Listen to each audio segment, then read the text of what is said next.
വേദസാരജ്ഞസമ്പൂർണം സാക്ഷാത് ബ്രഹ്മസ്വരൂപിണം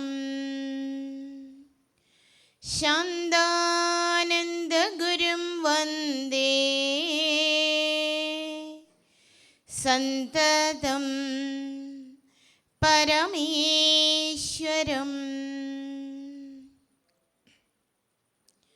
ശാന്താനന്ദഗുരും വന്ദേ സന്തതം പരമേശ്വരം.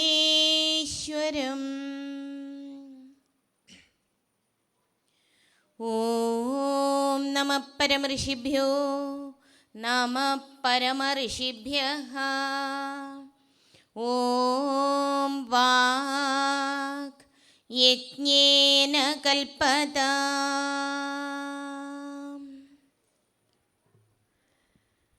41 അഖില ഭാരത ഭാഗവത സത്രവേദിയിൽ ആഗതരായിരിക്കുന്ന ഭാഗവതോത്തമന്മാരെ, ആത്മസ്വരൂപികളെ, ഏവർക്കും ഹൃദയത്തിൻ്റെ അഗാധതയിൽ നിന്നും സ്നേഹം നിറഞ്ഞ പ്രണാമം അർപ്പിച്ചുകൊള്ളുന്നു. ഇന്ന് ശ്രീമദ് ഭാഗവതം പഞ്ചമ സ്കന്ധത്തിലെ ഋഷഭ ചരിതമാണ് നാം ശ്രവണം ചെയ്യാൻ പോകുന്നത്. ഋഷഭ അവതാരത്തെക്കുറിച്ച് നാം ശ്രദ്ധിക്കുമ്പോൾ മനുഷ്യ ജന്മം ലഭിച്ച ഏതൊരാളും എങ്ങനെയാണ് ജീവിതം നയിക്കേണ്ടത് എന്നുള്ള മഹത്തായ പാഠം ശ്രവണം ചെയ്യാൻ ലഭിക്കുന്ന അത്യുത്തമമായ ഒരു സന്ദർഭം കൂടിയാണ് ഇത്.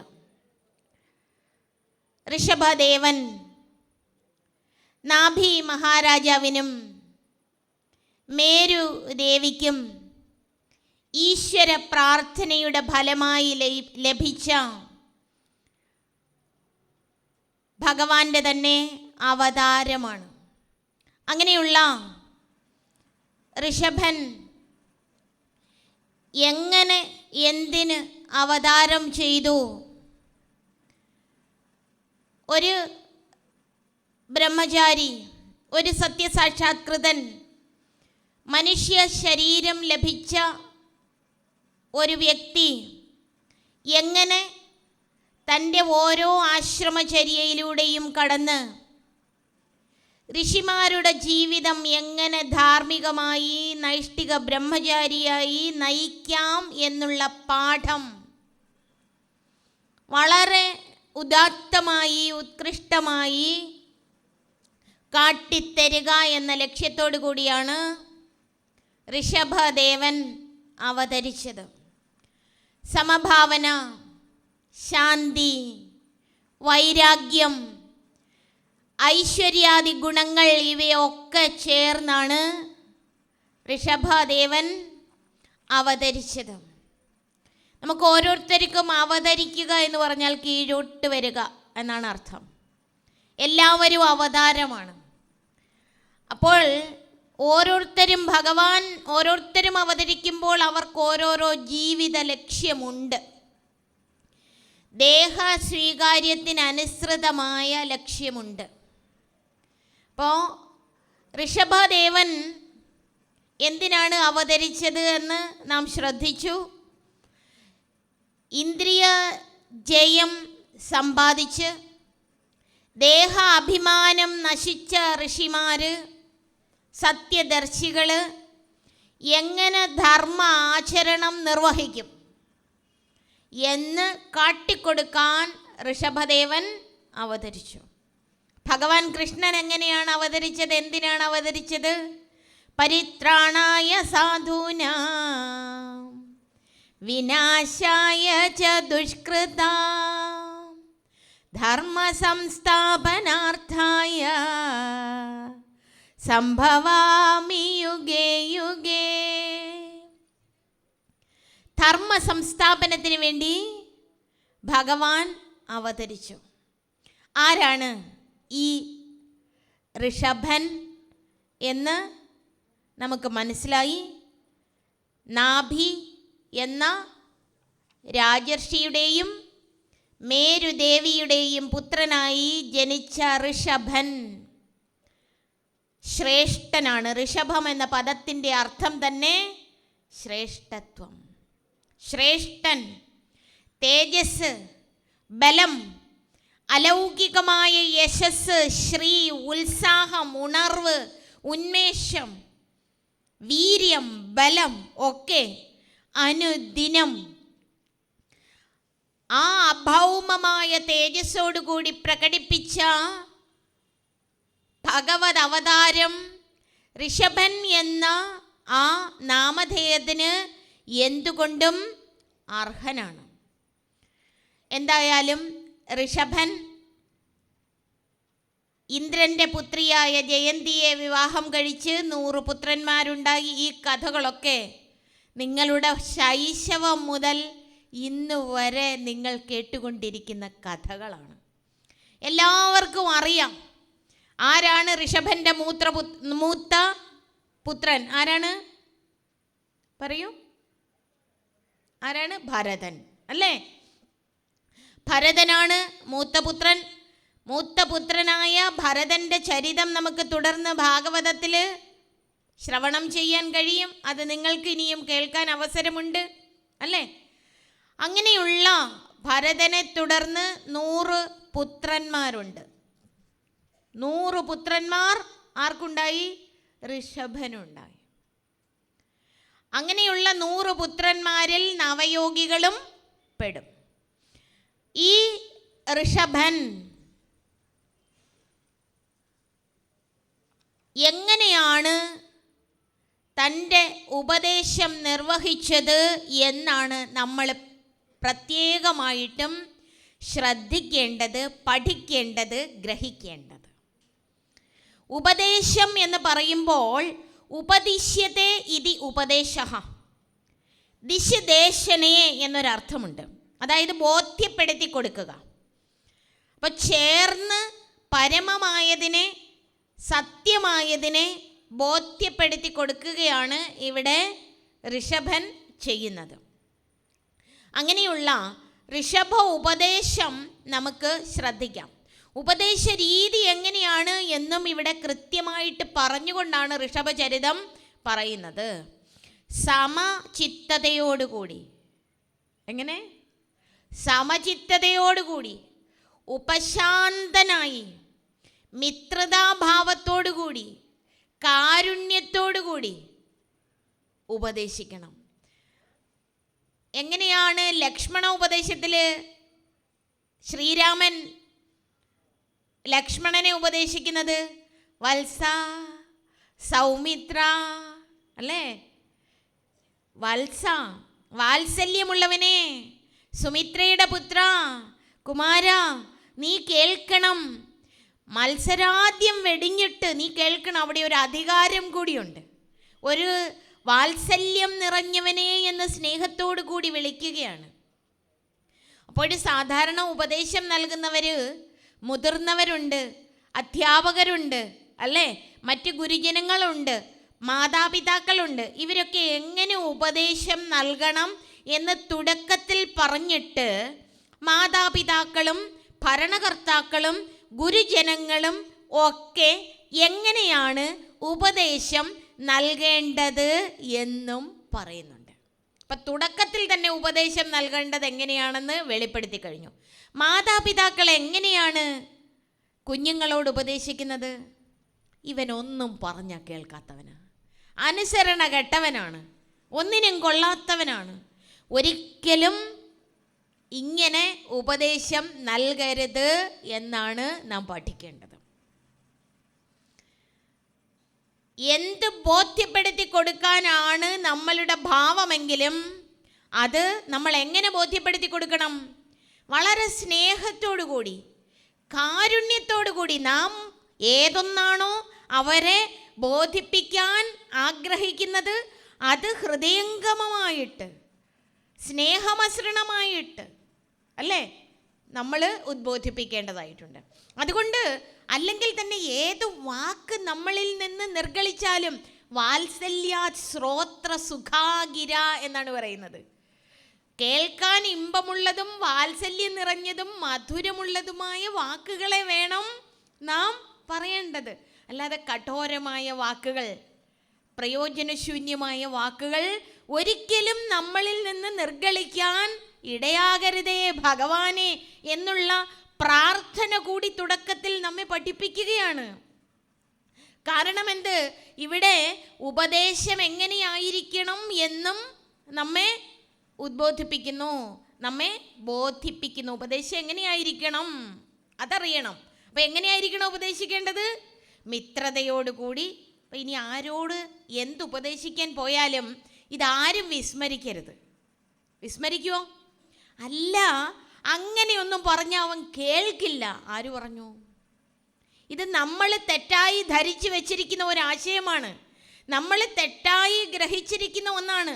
ഇനി എന്തും മറ്റുള്ളവരെ ബോധ്യപ്പെടുത്തണമെങ്കിലും അവർക്ക് ആ അറിവ്, നമ്മളുടെ ഉള്ളിലുള്ള മഹത്തായ അറിവ് പകർന്നു കൊടുക്കണമെങ്കിലും നമ്മൾ ശാന്തരായി സമചിത്തതയോടുകൂടി ആ പ്രകർഷണ ഉള്ള ജ്ഞാനത്തെ ഉള്ളിൽ ഗ്രഹിച്ചുകൊണ്ട് നിറച്ചുകൊണ്ട് അങ്ങനെ പറഞ്ഞു കൊടുക്കണം എന്നുള്ളതാണ് ഉപദേശത്തിൻ്റെ അർത്ഥം. ഇനിയും ഈ പഞ്ചമസ്കന്ധം 5-ാം അധ്യായം 1 മുതൽ 27 വരെയുള്ള ശ്ലോകങ്ങൾ ധർമ്മ മോക്ഷ മാർഗങ്ങളാണ് പുത്രന്മാരോട് ഉപദേശിക്കുന്നത്. ഇവിടെ ഇരിക്കുന്നവരുടെയൊക്കെ ഉദ്ദേശ്യം എന്താണെന്ന് ചിന്തിച്ചിട്ടുണ്ടോ? എന്തിനാണ് ഈ ഭാഗവത സത്രവേദിയിൽ വന്നിരുന്ന് കേൾക്കുന്നത്? എന്താണ് അതിൻ്റെ പിന്നിലുള്ള ലക്ഷ്യം? നമ്മളുടെ ജീവിതത്തിൻ്റെ ലക്ഷ്യം എന്താണ്? ചിന്തിച്ചിട്ടുണ്ടോ? ജീവിതത്തിൻ്റെ ലക്ഷ്യം ഉദ്ബോധിപ്പിച്ചുകൊണ്ടാണ് 1-ാമത്തെ ശ്ലോകം ഋഷഭദേവൻ പറയുന്നത്. നായം ദേഹോ ദേഹഭാജാം നൃലോകേ കഷ്ടാൻ കാമാൻ അർഹതേ വിഡ്ഭുജാം യേ തപോ ദിവ്യം പുത്രകാ യേന സത്വം ശുദ്ധേദ്യസ്മാത് ബ്രഹ്മസൗഖ്യം ത്വനന്തം. എത്ര ഗംഭീരമായിട്ടാണ് പറയുന്നതെന്നറിയോ? നായം ദേഹോ ദേഹഭാജാം ത്രിലോഹേ, എന്നിട്ടോ കഷ്ടാൻ കാമാൻ അർഹതേ വിഡ്ഭുജാം യേ. വിഡ്ഭുജാം എന്ന് പറഞ്ഞാൽ കൃമികീടങ്ങൾ.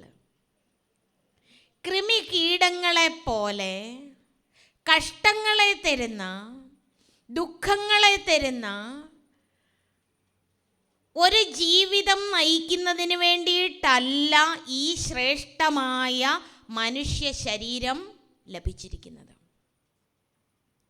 കേട്ടുവോ? എന്താ പറഞ്ഞത്?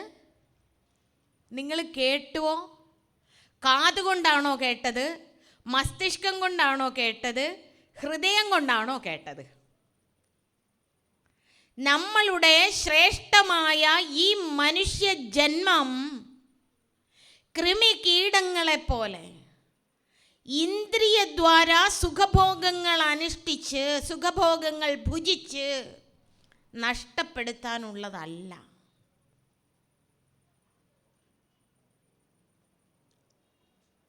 അതിനുള്ളത് അല്ല. പുത്രക, പുത്രന്മാരെ, ഇത്ര സ്നേഹത്തോട് വിളിക്കുക. തപോദിവ്യം, ദിവ്യമായ തപസ് അനുഷ്ഠിക്കുന്നതിന് വേണ്ടിയിട്ടുള്ളതാണ്. തപസ് എന്ന് പറഞ്ഞാൽ മനസ്സശ്ച ഇന്ദ്രിയാണാംശ ഐകാഗ്ര്യം ഹി പരമം തപ. മനസ്സിനെയും ഇന്ദ്രിയങ്ങളെയും പരമമായ അനന്താനന്ദ സ്വരൂപമായ ആത്മാവിൽ സംസ്ഥാപനം ചെയ്യാൻ വേണ്ടി ഉള്ളതാണ് ഈ ജീവിതം. ക്ഷണികങ്ങളായ, നിസാരങ്ങളായ, പ്രയോജനശൂന്യങ്ങളായ വിഷയഭോഗങ്ങൾക്ക് വേണ്ടി നശിപ്പിക്കാൻ ഉള്ളത് അല്ല. ഇവിടെ ഇരിക്കുന്നവരൊക്കെ ധന്യാത്മാക്കളാണ്. അതുകൊണ്ട് ഈ കാര്യം കൃത്യമായി മനസ്സിലാക്കി എന്ന് തോന്നുന്നു. മനുഷ്യ ജന്മം ലഭിച്ചാൽ ഒരു നിമിഷം പോലും നാം വ്യർത്ഥമായി കളയരുത്. ഇന്ദ്രിയങ്ങളും മനസ്സും ബുദ്ധിയും പ്രവർത്തിക്കുന്നതിന് കാരണമായിരിക്കുന്നത് ഞാനെന്ന ജീവാഹന്തയാണ്. ഞാനാണ് ഇതൊക്കെ നടത്തുന്നത്, ഞാൻ കേവലം ഈ മാംസപിണ്ഡം ആണ് എന്നൊക്കെ തെറ്റായി ധരിച്ചുകൊണ്ട് നാം ഇന്ദ്രിയ സുഖ ഭോഗങ്ങളിൽ ബദ്ധരായി ശ്രേഷ്ഠമായി ഈ മനുഷ്യ ജന്മത്തെ നഷ്ടപ്പെടുത്തിക്കൊണ്ടിരിക്കുകയാണ്.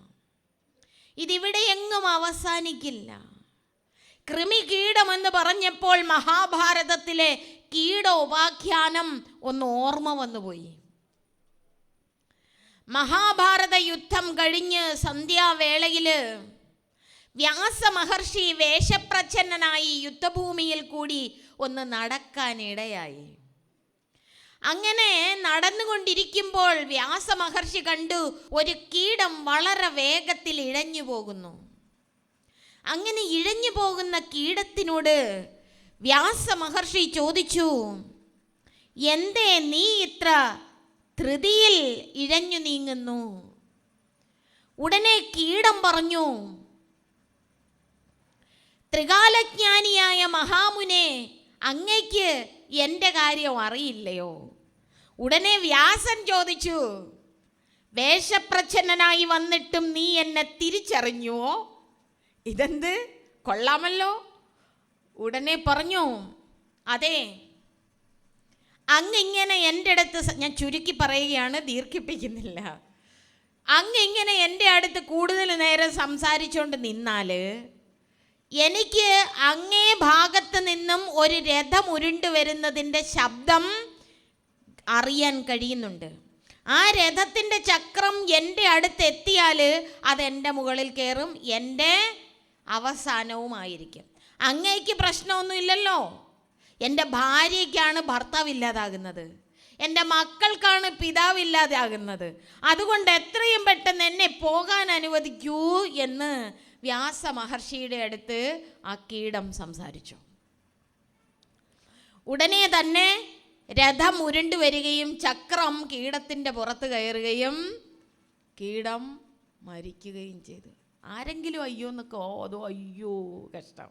അതെ, അങ്ങനെ കീടത്തിൻ്റെ അന്ത്യമായി. പക്ഷേ കീടത്തിൻ്റെ ആത്മാവ് പുറത്തു വന്നു. വീണ്ടും വ്യാസമഹർഷിയോട് സംവദിക്കുന്ന ഒരു സന്ദർഭമുണ്ട്. ആത്മാവ് പുറത്തു വന്ന് പറഞ്ഞു, അല്ലയോ വ്യാസമഹർഷേ, ഇനിയും എനിക്ക് ഇങ്ങനെ ഒരു ജന്മം തരരുത്. ഞാൻ അറിഞ്ഞില്ല. എനിക്ക് ആ കീടത്തിൻ്റെ ശരീരത്തിൽ ഇരുന്നപ്പോൾ എനിക്ക് തോന്നിയിരുന്നത് എൻ്റെ ഭാര്യയും എൻ്റെ മക്കളും ഒക്കെ നല്ലതാണെന്നും അത് സുഖമാണെന്നും അത് ശാശ്വതമാണെന്നും അതാണ് എൻ്റെ ജന്മലക്ഷ്യമെന്ന് ഞാൻ ധരിച്ചു. മഹാമുനെ, ഇനിയും എന്നെ ഈ നികൃഷ്ടങ്ങളായ ജന്മങ്ങളിലേക്ക് തള്ളിവിടാതെ എനിക്ക് മുക്തി തരൂ. ആഹാ, കൊള്ളാമല്ലോ, നിനക്കിതൊക്കെ ഓർമ്മയുണ്ടല്ലോ. എനിക്കൊരു കീടത്തിൻ്റെ ജന്മം വരാൻ കാരണം, എനിക്ക് മനുഷ്യജന്മം ലഭിച്ചപ്പോൾ ഞാൻ പലിശ കൊടുത്താണ് ജീവിച്ചിരുന്നത്, അതുകൊണ്ടാണ് ഞാൻ കീടമായത്. ആലോചിച്ച് നോക്കൂ, ഈ പലിശയെപ്പറ്റി മഹാഭാരതത്തിൽ എഴുതിയിട്ടുണ്ട്. അതാണ് പറയുന്നത്, മഹാഭാരതത്തിൽ ഇല്ലാത്തതൊന്നും പുറത്ത് കാണില്ല, പുറത്തുള്ളതെല്ലാം മഹാഭാരതത്തിലും ഉണ്ട്. അപ്പോൾ പലിശ വാങ്ങിച്ച് ജീവിച്ചത് കൊണ്ടൊരു കീടമായി പിറന്നു. പക്ഷേ അന്ത്യകാലത്ത് അമ്മയ്ക്ക് വേണ്ട ശുശ്രൂഷാദി കർമ്മങ്ങളൊക്കെ ചെയ്തു കൊടുത്തത് കൊണ്ടാണ് ഇത് ഓർമ്മ വന്നത്. അതുകൊണ്ട് ഇനിയും എനിക്ക് ഒരു കാരണവശാലും ഒരു ജന്മം തരരുത്. തുടർന്ന് വ്യാസൻ പറയുന്നുണ്ട്, നടക്കില്ല, നിനക്കിനിയും കർമ്മ ഫല ഭോഗം ബാക്കി കിടപ്പുണ്ട്. നീ ഒരു ക്ഷത്രിയനായി ജനിക്കും, വീണ്ടും ഒരു ബ്രാഹ്മണനായി ജനിക്കും. അന്ന് നമ്മൾ ഗംഗയുടെ തീരത്ത് വെച്ച് കണ്ടുമുട്ടുമ്പോൾ ഞാൻ പറഞ്ഞു തരാം. ഓഹോ, അങ്ങനെയോ? അത്ര കാലം നമ്മളിങ്ങനെ ജനിച്ചു മരിച്ചു പൊയ്ക്കൊണ്ടിരിക്കുകയല്ലേ? അത് നീയല്ലേ? ഞാൻ മരിച്ച് ജനിച്ച് നടക്കുന്ന ഒരാളല്ല, ചിരഞ്ജീവിയാണ്. അന്ന് നിനക്ക് മുക്തി തരാം. ചുരുക്കി പറഞ്ഞതാണ്. പറഞ്ഞതിൻ്റെ അർത്ഥം ഒരു കീടത്തിനും എൻ്റെ ഭർത്താവ്, എൻ്റെ ഭാര്യ, എൻ്റെ മുതൽ ഇതെല്ലാം ഉണ്ട്. നമ്മൾ ഇത്രമാത്രം ഭാവങ്ങളോട് കൂടി വിഷയബദ്ധരായി ജീവിക്കുകയാണ് എങ്കിൽ ജീവിതം വ്യർത്ഥമാണ്. എൻ്റെ കുഞ്ഞെ, ഇതിനുള്ളതല്ല നിൻ്റെ ജീവിതം. അല്പം പോലും നിനക്ക് ഈ ജന്മം നഷ്ടമാക്കാൻ കഴിയില്ല. ഈ മനുഷ്യ ജന്മം ദിവ്യമായ തപസ്സനുഷ്ഠിക്കുന്നതിനുള്ളതാണ്. നീ കണ്ടുകൊണ്ടിരിക്കുന്ന ലോകം കാണുന്ന രീതിയിൽ അല്ല. നീ കണ്ടുകൊണ്ടിരിക്കുന്ന രോഗം നീ കാണുന്ന രീതിയിൽ അല്ല. നിന്റെ കണ്ണിൻ്റെ കാഴ്ചയ്ക്ക് അനുസരിച്ച് നീ കാണുന്നു, അതിനനുസരിച്ച് പഞ്ചേന്ദ്രിയ ദ്വാര നീ അറിയുന്നു, ആ അറിവിനനുസരിച്ച് നീ ഈ ലോകം സത്യമെന്ന് ധരിക്കുന്നു. മറ്റ് പ്രാണിവർഗങ്ങൾക്കും ഇന്ദ്രിയങ്ങളുണ്ട്. അവരുടെ അനുഭവമാണോ ശരി, നിന്റെ അനുഭവമാണോ ശരി? പശുവിനും കണ്ണില്ലേ, പശുവിനും കാതില്ലേ? അവരുടെ അനുഭവമാണോ നിന്റെ അനുഭവമാണോ ശരി? നീ ഇവിടെ ആരാണ്? നീ ഇവിടെ ആരാണ്? എന്തിനു വന്നു? എവിടെ നിന്ന് വന്നു? മരണശേഷം എവിടേക്ക് പോകും അറിയുമോ? ഹേ പുത്രക തപോദിവ്യം, നീ ദിവ്യമായ തപസ്സനുഷ്ഠിച്ച് നിന്റെ അന്തഃകരണത്തെ ശുദ്ധമാക്കി തീർക്കൂ. നീ കർമ്മ അനുഷ്ഠാനത്തിലൂടെ നിന്റെ അന്തഃകരണത്തെ ശുദ്ധമാക്കി തീർക്കൂ. നിനക്ക് ഈ മലിനവാസനകളും പേറി എത്രയോ കാലമായി നിന്റെ ജന്മം നീ നഷ്ടപ്പെടുത്തിക്കൊണ്ടിരിക്കുകയാണ്. പുനരപി ജനനം പുനരപി മരണം പുനരപി ജനനി ജഠരേ ശയനം.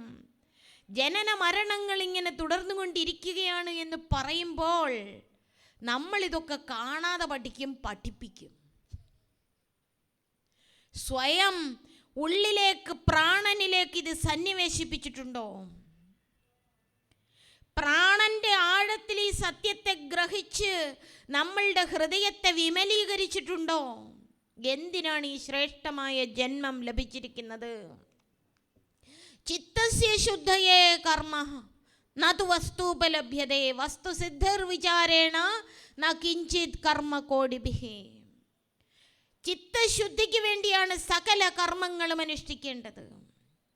സകല കർമാനുഷ്ഠാനവും, കർമ്മമെന്ന് പറയുമ്പോൾ മനസ്സാ വാച കർമ്മണ ഉള്ള സകല ചലനങ്ങളും കർമ്മമാണ്. ബാഹ്യമായി പുറമേ കാണുന്ന കർമ്മങ്ങൾ മാത്രമല്ല കർമ്മം.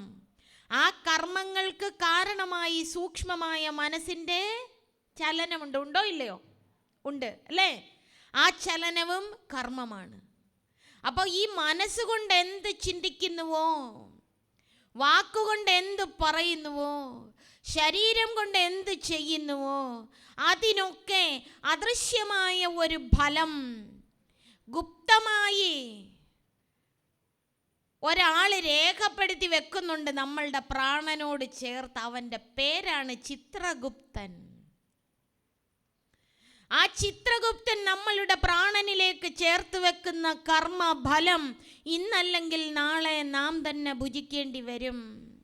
സച്ചിദാനന്ദ സ്വരൂപനായിരിക്കുന്ന ഭഗവാനെ മനസാ വാച കർമ്മണ ദിവ്യമായ തപസ് അനുഷ്ഠിച്ച് ആ അനന്ത സത്യ സുഖസാഗരത്തിൽ അഭേദമായി തീരാൻ കഴിയണമേ എന്നുള്ള പ്രാർത്ഥന ഓരോരുത്തർക്കും ഉണ്ടാകാൻ പര്യാപ്തമാകും വണ്ണമാണ് ഋഷഭദേവനിലൂടെ ശ്രീ ശുഗ ബ്രഹ്മർഷി പരീക്ഷത്തിന് കൊടുക്കുന്ന ഉപദേശം നമുക്ക് ലഭ്യമായിരിക്കുന്നത് അല്ലേ? അല്ലയോ ദൈവമേ, എൻ്റെ അര നിമിഷം പോലും കളയരുത്. എങ്ങനെ? കരളിൽ വിവേകം കൂടാതെ കണ്ടര നിമിഷം ബത കളയരുതാരും.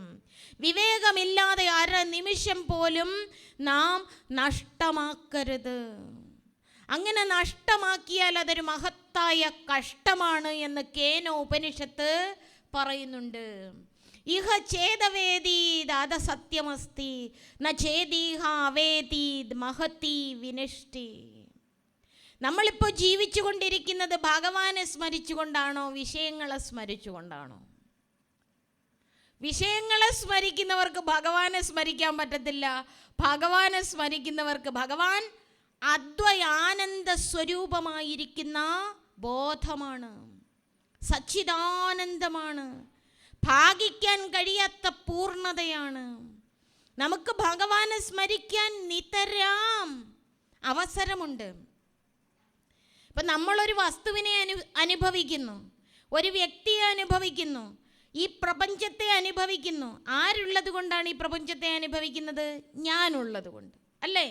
ഞാനുള്ളത് കൊണ്ടാണ് ഈ പ്രപഞ്ച ഘടകങ്ങളെ മുഴുവൻ അനുഭവിക്കുന്നത്. ഞാനില്ല എങ്കിൽ ഈ പ്രപഞ്ച ഘടകങ്ങളെ അനുഭവിക്കാൻ കഴിയുമോ? ഇല്ല. പക്ഷേ പ്രപഞ്ച ഘടകങ്ങളെ അനുഭവിക്കുന്ന വേളയിൽ ഞാനുണ്ട് എന്ന് നിങ്ങൾ അറിയുന്നുണ്ടോ? ഇല്ല.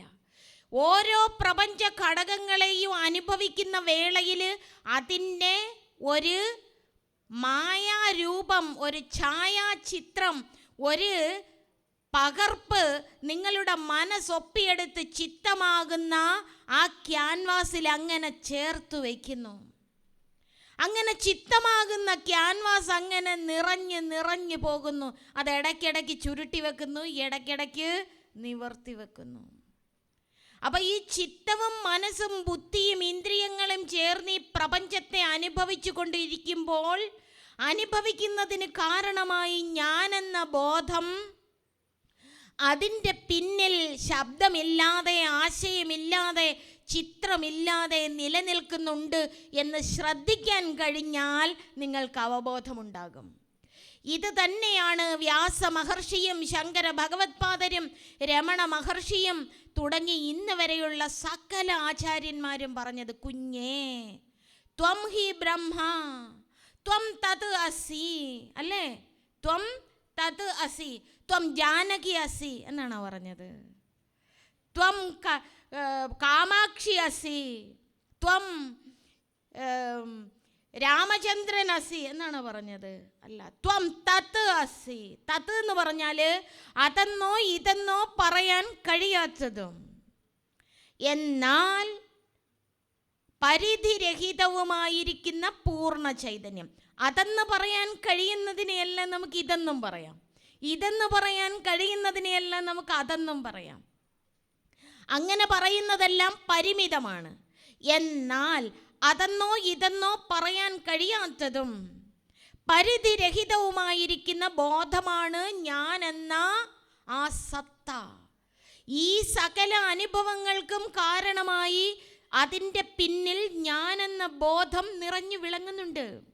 ഇപ്പം ഞാൻ കേട്ടുകൊണ്ടിരിക്കുന്നു എന്ന് വിചാരിക്കുമ്പോൾ കേൾക്കുന്നതിന് കാരണമായിരിക്കുന്ന ഞാനെന്ന സച്ചിദാനന്ദ വൈഭവത്തെ ശ്രദ്ധിക്കാതിരിക്കുന്നത് കൊണ്ടാണ് ഞാൻ കാണുന്നുവെന്ന് വിചാരിക്കുന്നത്. ആ ബോധത്തെ ശ്രദ്ധിച്ചാൽ ആ ബോധം തന്നെയാണ് ബുദ്ധിയിലും മനസ്സിലും ഇന്ദ്രിയങ്ങളിലും നിറഞ്ഞ് സർവചരാചരങ്ങളിലും പ്രശോഭിക്കുന്നത്.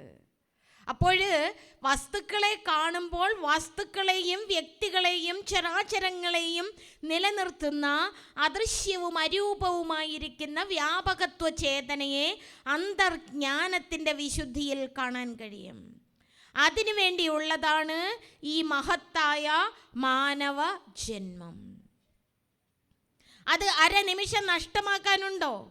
ഇല്ല.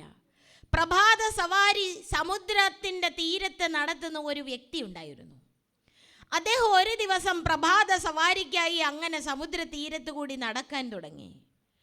അദ്ദേഹത്തിൻ്റെ സവാരി യൂഷ്വലി സൂര്യൻ ഉദിക്കുന്നതിന് മുമ്പായിട്ടാണ്. അങ്ങനെ സൂര്യൻ ഉദിക്കുന്നതിന് മുമ്പ് അദ്ദേഹം സമുദ്ര തീരത്ത് കൂടി ഇങ്ങനെ നടക്കുന്നതിനിടയിൽ അദ്ദേഹത്തിൻ്റെ കാലിൽ എന്തോ ഒന്ന് തട്ടി.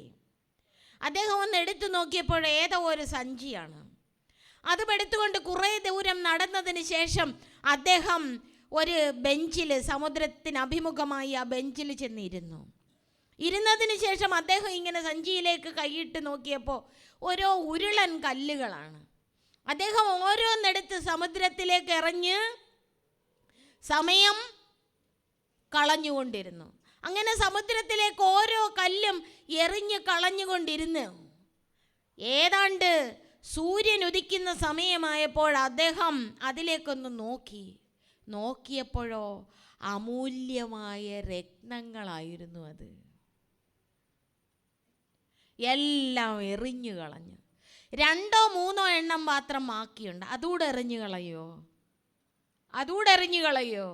അദ്ദേഹത്തിന് ബോധ്യമായി ഇത് അമൂല്യമായ രത്നമാണെന്ന്. അപ്പോൾ ജീവിതത്തിൻ്റെ ഉള്ള സമയം മുഴുവൻ വ്യർത്ഥമായി പോയെങ്കിലും ഈ സവാരിക്കാരൻ നഷ്ടമാക്കിയ അമൂല്യ രത്നങ്ങളെ പോലെ മഹത്തായ ജീവിതത്തെ നഷ്ടമാക്കി കളയാതെ വിവേകമില്ലാതെ നിമിഷം പോലും ജീവിക്കരുത്. ഉള്ള സമയത്തെ ഇനിയും ആത്മധ്യാനത്തിന് വേണ്ടി വിനിയോഗിക്കണം. കൃമികീടങ്ങളെ പോലെ നിസാരങ്ങളായ, ക്ഷണികങ്ങളായ, നശ്വരങ്ങളായ സുഖങ്ങൾക്ക് വേണ്ടി ഭ്രമിച്ച് വശായി മായാ സംസാരത്തിൽ പെട്ടുപോകരുത്. അതൊരു കേവലം ഭ്രമമാണ്, അസത്യമാണ്, അയഥാർത്ഥമാണ്. അയ്യോ, വലിയ കഷ്ടമാണ് എന്നാണ് കേനോപനിഷത്ത് പറയുന്നത് അല്ലേ. മഹതീ വിനഷ്ടി, ദീർഘിപ്പിച്ച് പറയുന്നത്. മഹതീ വിനഷ്ടി, മഹത്തായ നഷ്ടമാണ്, കഷ്ടമാണ് എന്നാണ്. അതുകൊണ്ട് ഈ ജന്മം നിങ്ങൾ ആനന്ദ സ്വരൂപമാണ്, തൃപ്തിയുടെ നികേതമാണ്. നിങ്ങൾ തൃപ്തിയുടെ സ്വരൂപമാണ് എന്ന് തിരിച്ചറിയുന്നതിന് വേണ്ടി ദിവ്യമായ തപസ് അനുഷ്ഠിക്കണം എന്നാണ് പറഞ്ഞത്. ശ്രദ്ധിച്ചു കേട്ടുവോ? കാതുകൊണ്ടാണോ കേട്ടത്? മസ്തിഷ്കം കൊണ്ടാണോ കേട്ടത്? ഹൃദയം കൊണ്ടാണ്. അതെ, ഹൃദയം കൊണ്ട് കേൾക്കണം അല്ലേ.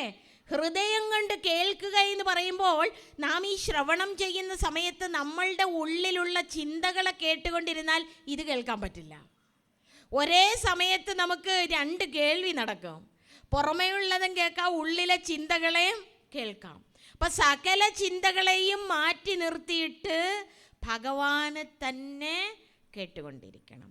തുടർന്ന് ഋഷഭദേവൻ പറയുകയാണ്, മഹത് സേവാം ദ്വാരമാഹുർവിമുക്തേ. മഹത് സേവാം, മഹാന്മാരുടെ സേവ, മഹത്തുക്കളുടെ മഹത്തായ സേവ. വിമുക്തേഹേ ദ്വാരം ആഹുഹു, മോക്ഷത്തിനുള്ള മാർഗമാണ്. മോക്ഷത്തിനുള്ള മാർഗം എന്താണ്? മഹാന്മാരുടെ സേവ. മഹാന്മാരെന്ന് പറയുമ്പോൾ നമ്മൾ അവിടെ ആരാണ് മഹാന്മാർ എന്ന് കൃത്യമായിട്ട് അടുത്ത വരിയിൽ പറയുന്നുണ്ട്. തുടർന്ന് പറയുന്നുണ്ട്, യോഷിതാം സംഗിസംഗം. അതായത് സ്ത്രീകളുടെ സംസാര സർഗമുള്ളവരോട് നമ്മൾ സംഘം ചെയ്തുകൊണ്ടിരിക്കരുത്. അവിടെ സ്ത്രീകളുടെ എന്ന് പറയുമ്പോൾ പുരുഷന്മാർ സ്ത്രീകളുടെയും സ്ത്രീകൾ പുരുഷന്മാരുടെയും എന്ന് മനസ്സിലാക്കണം. അത് നമ്മളുടെ ലൗകിക വ്യവഹാരത്തിന് വിരുദ്ധമല്ലേ എന്നൊന്ന് ഒരു പക്ഷേ നിങ്ങൾ ചോദിച്ചേക്കാം. വിരുദ്ധമാണോ എന്ന് ചോദിച്ചാൽ നിങ്ങളുടെ കാഴ്ചപ്പാടനുസരിച്ചാണ്. നിങ്ങൾ ദേഹമാണ് എന്ന് ധരിച്ചാൽ നിങ്ങൾ സ്ത്രീയാണ്. ദേഹമല്ല എങ്കിൽ നിങ്ങൾ സ്ത്രീയല്ല. നിങ്ങൾ ആത്മാവ് ആണ് എങ്കിൽ അവിടെ സ്ത്രീയോ പുരുഷനോ ഇല്ല. അനന്താനന്ദമായിരിക്കുന്ന ശക്തി സ്വരൂപമാണ്. ബ്രഹ്മവും ബ്രഹ്മശക്തിയും അഭിന്നമാണ്. സൂര്യനും അതിൻ്റെ കിരണവും പോലെ, പാലും അതിൻ്റെ വെളുപ്പും പോലെ, കാറ്റും അതിൻ്റെ ചലനവും പോലെ, ആകാശവും അതിൻ്റെ വ്യാപ്തിയും പോലെ ബ്രഹ്മവും ബ്രഹ്മശക്തിയും അഭിന്നമാണ്. അപ്പോൾ ആദ്യന്തരഹിതമായിരിക്കുന്ന നിശ്ചല ബോധ സത്തയിലെ ആ അവിഭാജ്യമായിരിക്കുന്ന ദൃശ്യങ്ങൾ എല്ലാം ബ്രഹ്മം തന്നെ. അതുകൊണ്ട് സത്യദർശികൾ പറഞ്ഞു പ്രപഞ്ചസ്വരൂപം ബ്രഹ്മ. പക്ഷെ നമ്മൾ വിചാരിക്കുന്നതോ ദേഹോഹം, ആത്മോഹം ബ്രഹ്മോഹം ഒന്നുമില്ല. അഹം ദേഹ. എന്തൊരു വിട്ടിത്താണെന്ന് ആലോചിച്ച് നോക്കിക്കേ, അല്ലേ? അതുകൊണ്ട് പറയാ, ഇത് കേൾക്കണമെങ്കിൽ തന്നെ നിങ്ങൾ ആരുടെ സംഘം വയ്ക്കണം? മഹത്തുക്കളുടെ സംഘം ഉണ്ടായിരിക്കണം. ആരോടാണോ നിങ്ങൾ സംസർഗം ചെയ്യുന്നത് അവരുടെ വാസന നിങ്ങൾക്ക് വരും. ഗുണവും ദോഷവും നിങ്ങൾക്ക് വന്ന് ഭവിക്കുന്നത് നിങ്ങൾ ആരുടെ കൂടെ സംഘം ചെയ്യുന്നു എന്നുള്ളത് അനുസരിച്ചിരിക്കും. മഹാത്മാക്കള് ആരാണ്? അവര് സമചിത്തതയുള്ളവരാണ്. അവര് പ്രശാന്ത ബുദ്ധിക്കുടമയാണ്. അവർ ക്രോധമില്ലാത്തവരാണ്, സുഹൃദ്ഭാവമുള്ളിലുള്ളവരാണ്, സാധുക്കളാണ്, സത്യം സ്വരൂപമായി വിരാജിക്കുന്നവരാണ് മഹാത്മാക്കൾ. ഞാൻ എന്ന ബോധത്തിൻ്റെ ആ വ്യാപകത്വം സർവപ്രപഞ്ച ഘടകങ്ങളിലും അനുപ്രവേശിച്ചിരിക്കുന്നു എന്ന് സ്വയം ബോധ്യമായ മഹാനാത്മപദത്തെ സ്വാത്മാവായി അറിഞ്ഞവരാണ് മഹാത്മാക്കൾ. ബോധ്യമാകുന്നുണ്ടോ? ശ്രദ്ധിച്ച് ശ്രവണം ചെയ്ത് ബോധ്യമാകുന്നുണ്ട്. അപ്പം ഞാൻ എന്ന ബോധം ഈ ശരീരത്തിലല്ല നിൽക്കുന്നത്. നിങ്ങളിലിരിക്കുന്ന ഞാൻ തന്നെയാണ്. കസേരയിലും ജീവനുള്ളതിലും ജീവനില്ലാത്തതിലും അഖിലാണ്ട കോടി ബ്രഹ്മാണ്ടങ്ങളിലും ഇരിക്കുന്ന ഞാൻ ഏകമാണ്. അപ്പം നമ്മൾ ഭേദം പറയുന്നത് എന്തുകൊണ്ടാണ്? ദേഹം ഞാനാണെന്ന് വിചാരിക്കുന്നത് കൊണ്ടാണ്. ദേഹം ഞാനാണെന്ന് വിചാരിച്ചാൽ ഞാൻ സ്ത്രീയാണ്, പുരുഷനാണ്, ഇന്ന ദേശക്കാരനാണ്, ഇന്ന കുലമാണ്, ഇന്ന ഗോത്രാണ്, ഇതൊന്നും പോവില്ല. അതൊന്ന് ആലോചിച്ച് നോക്കൂ. ഈ മാംസപിണ്ഡം ഞാനാണെന്ന് വിചാരിക്കുന്ന ആ ഒരു വിഡ്ഢിത്തം. അസ്ഥി, മജ്ജ, മലം, മൂത്രം ഇത്യാദികളുടെ സംഘാതമായിരിക്കുന്ന ഈ ശരീരം ഞാനാണെന്ന് വിചാരിക്കുന്ന ഒരു മൂഢത്വം. എന്തൊരഭിമാന അല്ലേ? എന്തൊരഭിമാന. ഞാൻ എന്തൊക്കെയോ ചെയ്തു, ഞാൻ ഇനി ഇന്നതൊക്കെ ചെയ്യും, ഞാൻ ഇതൊക്കെ ചെയ്തുകൊണ്ടിരിക്കുന്നു. സ്നേഹസ്വരൂപികളായ എൻ്റെ ബന്ധുക്കളെ, ഇത് സത്യമല്ല. ഭാരതത്തിൽ ജനിച്ച് ഭാരതത്തിൽ ജീവിക്കാൻ അവസരം ലഭിച്ച് നമ്മൾ ഓരോരുത്തരും കൃത്യമായി ഗ്രഹിക്കണം. ആ ഋഷീശ്വരന്മാരുടെ അനുഗ്രഹ കടാക്ഷം നമ്മളുടെ ഹൃദയ സ്പന്ദനത്തിൽ അലിഞ്ഞു ചേർന്നിട്ടുണ്ട്. ഉണ്ടോ ഇല്ലയോ? ഉണ്ട്. ആ ഋഷിമാർ നമ്മളോട് പറയുക, ഈ മാംസപിണ്ഡം നാമാണെന്ന് ധരിക്കരുത്. ഇത് മാംസപിണ്ഡം നിങ്ങളാണോ? എൻ്റേതെന്ന് പറയുന്നത് എന്തെങ്കിലും ഞാനാണോ? എൻ്റെ കുട, എൻ്റെ വാച്ച്, എൻ്റെ ചെരുപ്പ്, എൻ്റെ വള, എൻ്റെ ശരീരം, എൻ്റെ മനസ്സ്, എൻ്റെ പ്രാണൻ, എൻ്റെ ബുദ്ധി ഞാനാണോ? അല്ല. അതുകൊണ്ട് ഇത് ശ്രവണം ചെയ്യണമെങ്കിൽ നിങ്ങൾ മാംസം സത്യമാണെന്ന് ധരിച്ച് നിസാരങ്ങളായ പ്രയോജനശൂന്യങ്ങളായ വിഷയങ്ങളിലേക്ക് പോകരുത്. സംഗിസംഗം, യോഷിതാം സംഗിസംഗം എന്നാണ് പറഞ്ഞിരിക്കുന്നത്. അതായത് ഈ പ്രയോജനശൂന്യമായ കാര്യങ്ങൾ ചെയ്യുന്ന അവസ്ഥയിലേക്ക് നിങ്ങൾ അധപ്പതിക്കരുത്. ഇന്ന് 24 മണിക്കൂർ ഉണർന്നിരിക്കാൻ കഴിയുമെങ്കിൽ മനസ്സിനെ പ്രക്ഷുബ്ധമാക്കുന്ന മോഡേൺ മൊബൈൽ മീഡിയയിലേക്ക് പോകും. ഈ ഇൻഫർമേഷൻസിൻ്റെ ധാരാളിത്തം, വിവരങ്ങളുടെ ധാരാളിത്തം നിങ്ങൾക്ക് എന്തിനാണ്? ഇന്നത്തെ കുഞ്ഞുങ്ങൾ തന്നെ പ്രയോജനശൂന്യമായ ഈ മൊബൈലിൽ നടത്തുന്ന കളിയെ തടുക്കാൻ നിങ്ങൾക്ക് കഴിയണം എന്ന് ആചാര്യൻ പറയുന്നുണ്ട്. നമ്മളുടെ ജീവിതം വ്യർത്ഥമാണ്. വിദ്യാർത്ഥികളൊക്കെ ഇരുന്ന് ചിരിക്കുന്നുണ്ട്. നിങ്ങളുടെ ജീവിതം വ്യർത്ഥമായി പോകും. ജീവിതം വ്യർത്ഥമായി പോകും, നഷ്ടമായി പോകും, കഷ്ടമായി പോകും, ദുഃഖങ്ങളുടെ നികേതമായി പോകും. അതുകൊണ്ട് ശ്രദ്ധയോടെ ഓരോ നിമിഷത്തെയും അവബോധത്തോടുകൂടി പുരുഷാർത്ഥ പ്രാപ്തിക്ക് വേണ്ടി പ്രയത്നിച്ചുകൊള്ളൂ. എല്ലാവരും സന്യാസിമാരാകാനൊന്നും അല്ല ഈ പറയുന്നത്. പക്ഷേ ഏത് ജീവിതചര്യയിൽ ഇരുന്നാലും ഈ പരമമായ സത്യത്തെ അറിഞ്ഞുകൊണ്ട് ജീവിതം നയിക്കാം എന്നാണ് നമ്മളുടെ സത്യദർശികൾ ഉപദേശിച്ചിട്ടുള്ളത്. ബ്രഹ്മചര്യ അനുഷ്ഠാന കാലത്ത് തന്നെ, ജീവിതത്തിൻ്റെ പ്രഥമ ഘട്ടത്തിൽ തന്നെ വേദങ്ങൾ സാങ്കോപാംഗം ഗ്രഹിച്ചിട്ടായിരുന്നു ഇവിടെ ജീവിതം ഗൃഹസ്ഥാശ്രമത്തിലേക്കൊക്കെ കടന്നിരുന്നത്, തുടർന്നു പോയിരുന്നത്. ഇന്ന് വിദ്യാഭ്യാസം ഏത് തരത്തിൽ അധപ്പതിക്കുന്നു? വിദ്യാഭ്യാസത്തിൽ കൂടി നാഷണൽ എഡ്യൂക്കേഷൻ പോളിസി വന്നിട്ടുണ്ട്. എന്നത് പൂർണ്ണമായിട്ടും നടപ്പിലാക്കും? ഏത് ഗവൺമെൻറ് നടപ്പിലാക്കും? ഇങ്ങനെയൊക്കെ കാത്തുകൊണ്ടിരുന്നാൽ നമുക്ക് കാലം കളയാനില്ല.